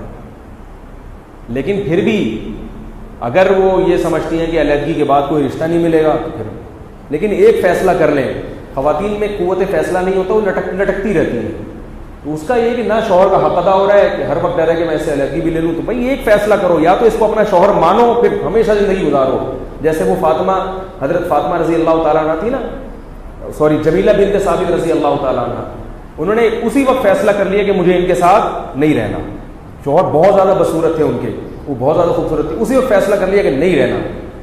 اب کیا ہے کہ وہ کنفیوز رہتی کہ رہنا ہے کہ نہیں رہنا، تو نہ شوہر سے محبت ہوتی اور توجہ بھی دوسری طرف مائل ہوتی، شوہر ہے بھی یا نہیں بھی، یہ معاملہ کیا ہے؟ خطرناک۔ جب شوہر ہے تو سر کا تاج ہے، وہ پھر آپ کے لیے قابل احترام ہے، پھر ٹوٹ کے اس سے محبت کرو، فیصلہ کرو ایک کہ رہنا ہے کہ نہیں رہنا۔ ہمارے ہاں خواتین میں قوت فیصلہ نہیں ہے، اور ان کے والدین میں بھی قوت فیصلہ نہیں، وہ بھی لٹکا کے رکھتے ہیں، بیگم بھی فی الحال بیٹی بھی دیکھتے ہیں، گزارا کرو فی الحال، پھر دیکھتے ہیں اگلے سال دیکھیں گے کیا کرنا ہے۔ او بھائی اگلے سال دیکھیں گے، کیسے دیکھیں گے؟ یا تو وہ اس کا شوہر ہے، کسی عورت کو پتہ چل جائے یہ والا میرا میاں ہے، پتہ نہیں اگلے سال میں اس کے ساتھ رہوں گے نہیں رہوں، تو وہ میاں میاں نہیں رہتا، پھر وہ کیا خیال ہے؟ وہ پھر میاں میاں، بھائی یا تو ٹوٹ کے محبت کرو اس سے، بھائی جینا مرنا آپ کے ساتھ ہے، ورنہ پتلی گلی سے بولو بھائی آپ میاں بنا دیا اللہ نے، لیکن مجھے یہ والا میاں نہیں چاہیے۔ ایک فیصلہ کریں، لٹکے نہیں درمیان۔ اور آخری بات اس میں یہ ہے کہ یہ فیصلے بہتر ہے خود نہ کریں۔ جب بھی کوئی اس قسم کی سچویشن ہو، کسی ماہر کو، گھر کے بڑوں کو بٹھا کے، کیونکہ خواتین جذباتی ہوتی ہیں، بعض دفعہ بڑے بڑے فیصلے کر لیتی ہیں، بعد میں پچھتاتی ہیں، وہ ذرا سے میاں میں تھوڑا سا کوئی ٹیکنیکل فالٹ پیدا ہو گیا، وہ حدیث سنی کہ وہ بصورت ہے تو میرا والا بھی تھوڑا سا کالا کلوٹا سا ہے تو مجھے بھی نہیں چاہیے۔ اور بھائی ایسا نہیں ہوتا، تھوڑا بہت ڈینٹنگ پینٹنگ کا کام ہر آدمی میں ہوتا ہے، پرانی گاڑی جب بھی لیں گے تھوڑا بہت کام وہ نکالے گی، تو اب کوئی بات نہیں، اب آپ نے اس سے علیحدگی لے لی یا گھر کو جہنم بنا دیا، وہ کہاں جاؤ گی؟ پھر دوسرا والا اتنی محبت نہ دے آپ کو، وہ ہینڈسم اسمارٹ تو ہے مگر وہ ممکن ہے آپ کو محبت نہ دے، تو کیا کرنا ہے ایسے اسمارٹنیس کا جو آپ کو محبت نہیں مل رہی اس سے؟ تو اس لیے یہ خود سے فیصلے نہ کیا کریں، کسی گھر میں کسی کو درمیان میں ڈالا کریں۔ اچھا میرے بھائی یہ تو بتا دیا میں نے، اہل کتاب سے نکاح جائز ہے، نہیں اگر تھے تو اہل کتاب سے نکاح جائز ہے، مگر اس میں چند شرطیں ہیں، وہ بھی جب کوئی کرنے لگے تو پوچھے، خام خواہ میں ہوائی باتیں نہ پوچھے، جنرل نالج کے لیے۔ ہندو غسل نہیں کرتے جمعہ کے بعد، تو کیا ہم ان کے ساتھ بیٹھ کر کھا سکتے ہیں کیونکہ وہ اسلام کے مطابق ناپاک ہیں؟ کھانا تو جائز ہے کیونکہ ہاتھ پاؤں تو اگر دھو لیے انہوں نے تو وہ ہاتھ تو دھلے ہیں، لیکن یہ کہ ویسے آپ ایک انسان کو طبی طور پر وہ کراہت ہوتی ہے کہ پتہ نہیں استنجا کر کے ہاتھ دھوئے بھی ہیں کہ نہیں دھوئے۔ اگر کوئی کسی کے بارے میں پتہ ہو کہ صفائی پسند ہے تو ٹھیک ہے کھا لیں، اور پتہ ہو کہ صفائی پسند نہیں ہے تو پھر مسلمان کے ساتھ بھی نہ کھائیں۔ بعض مسلمان بھی بعض ایسے ہوتے ہیں، ویسے تو اکثر ہاتھ دھو لیتے ہیں الحمدللہ۔ بیٹی مریم کے لیے دعا فرما دیں، دل میں سوراخ ہے اور دماغ میں پانی ہے، دل سے دعا ہے اللہ تعالیٰ اس کو شفا عطا فرمائے۔ اللہ تعالیٰ ہم سب کو سمجھنے کی، عمل کرنے کی توفیق عطا فرمائے۔ وما علینا الا البلاغ۔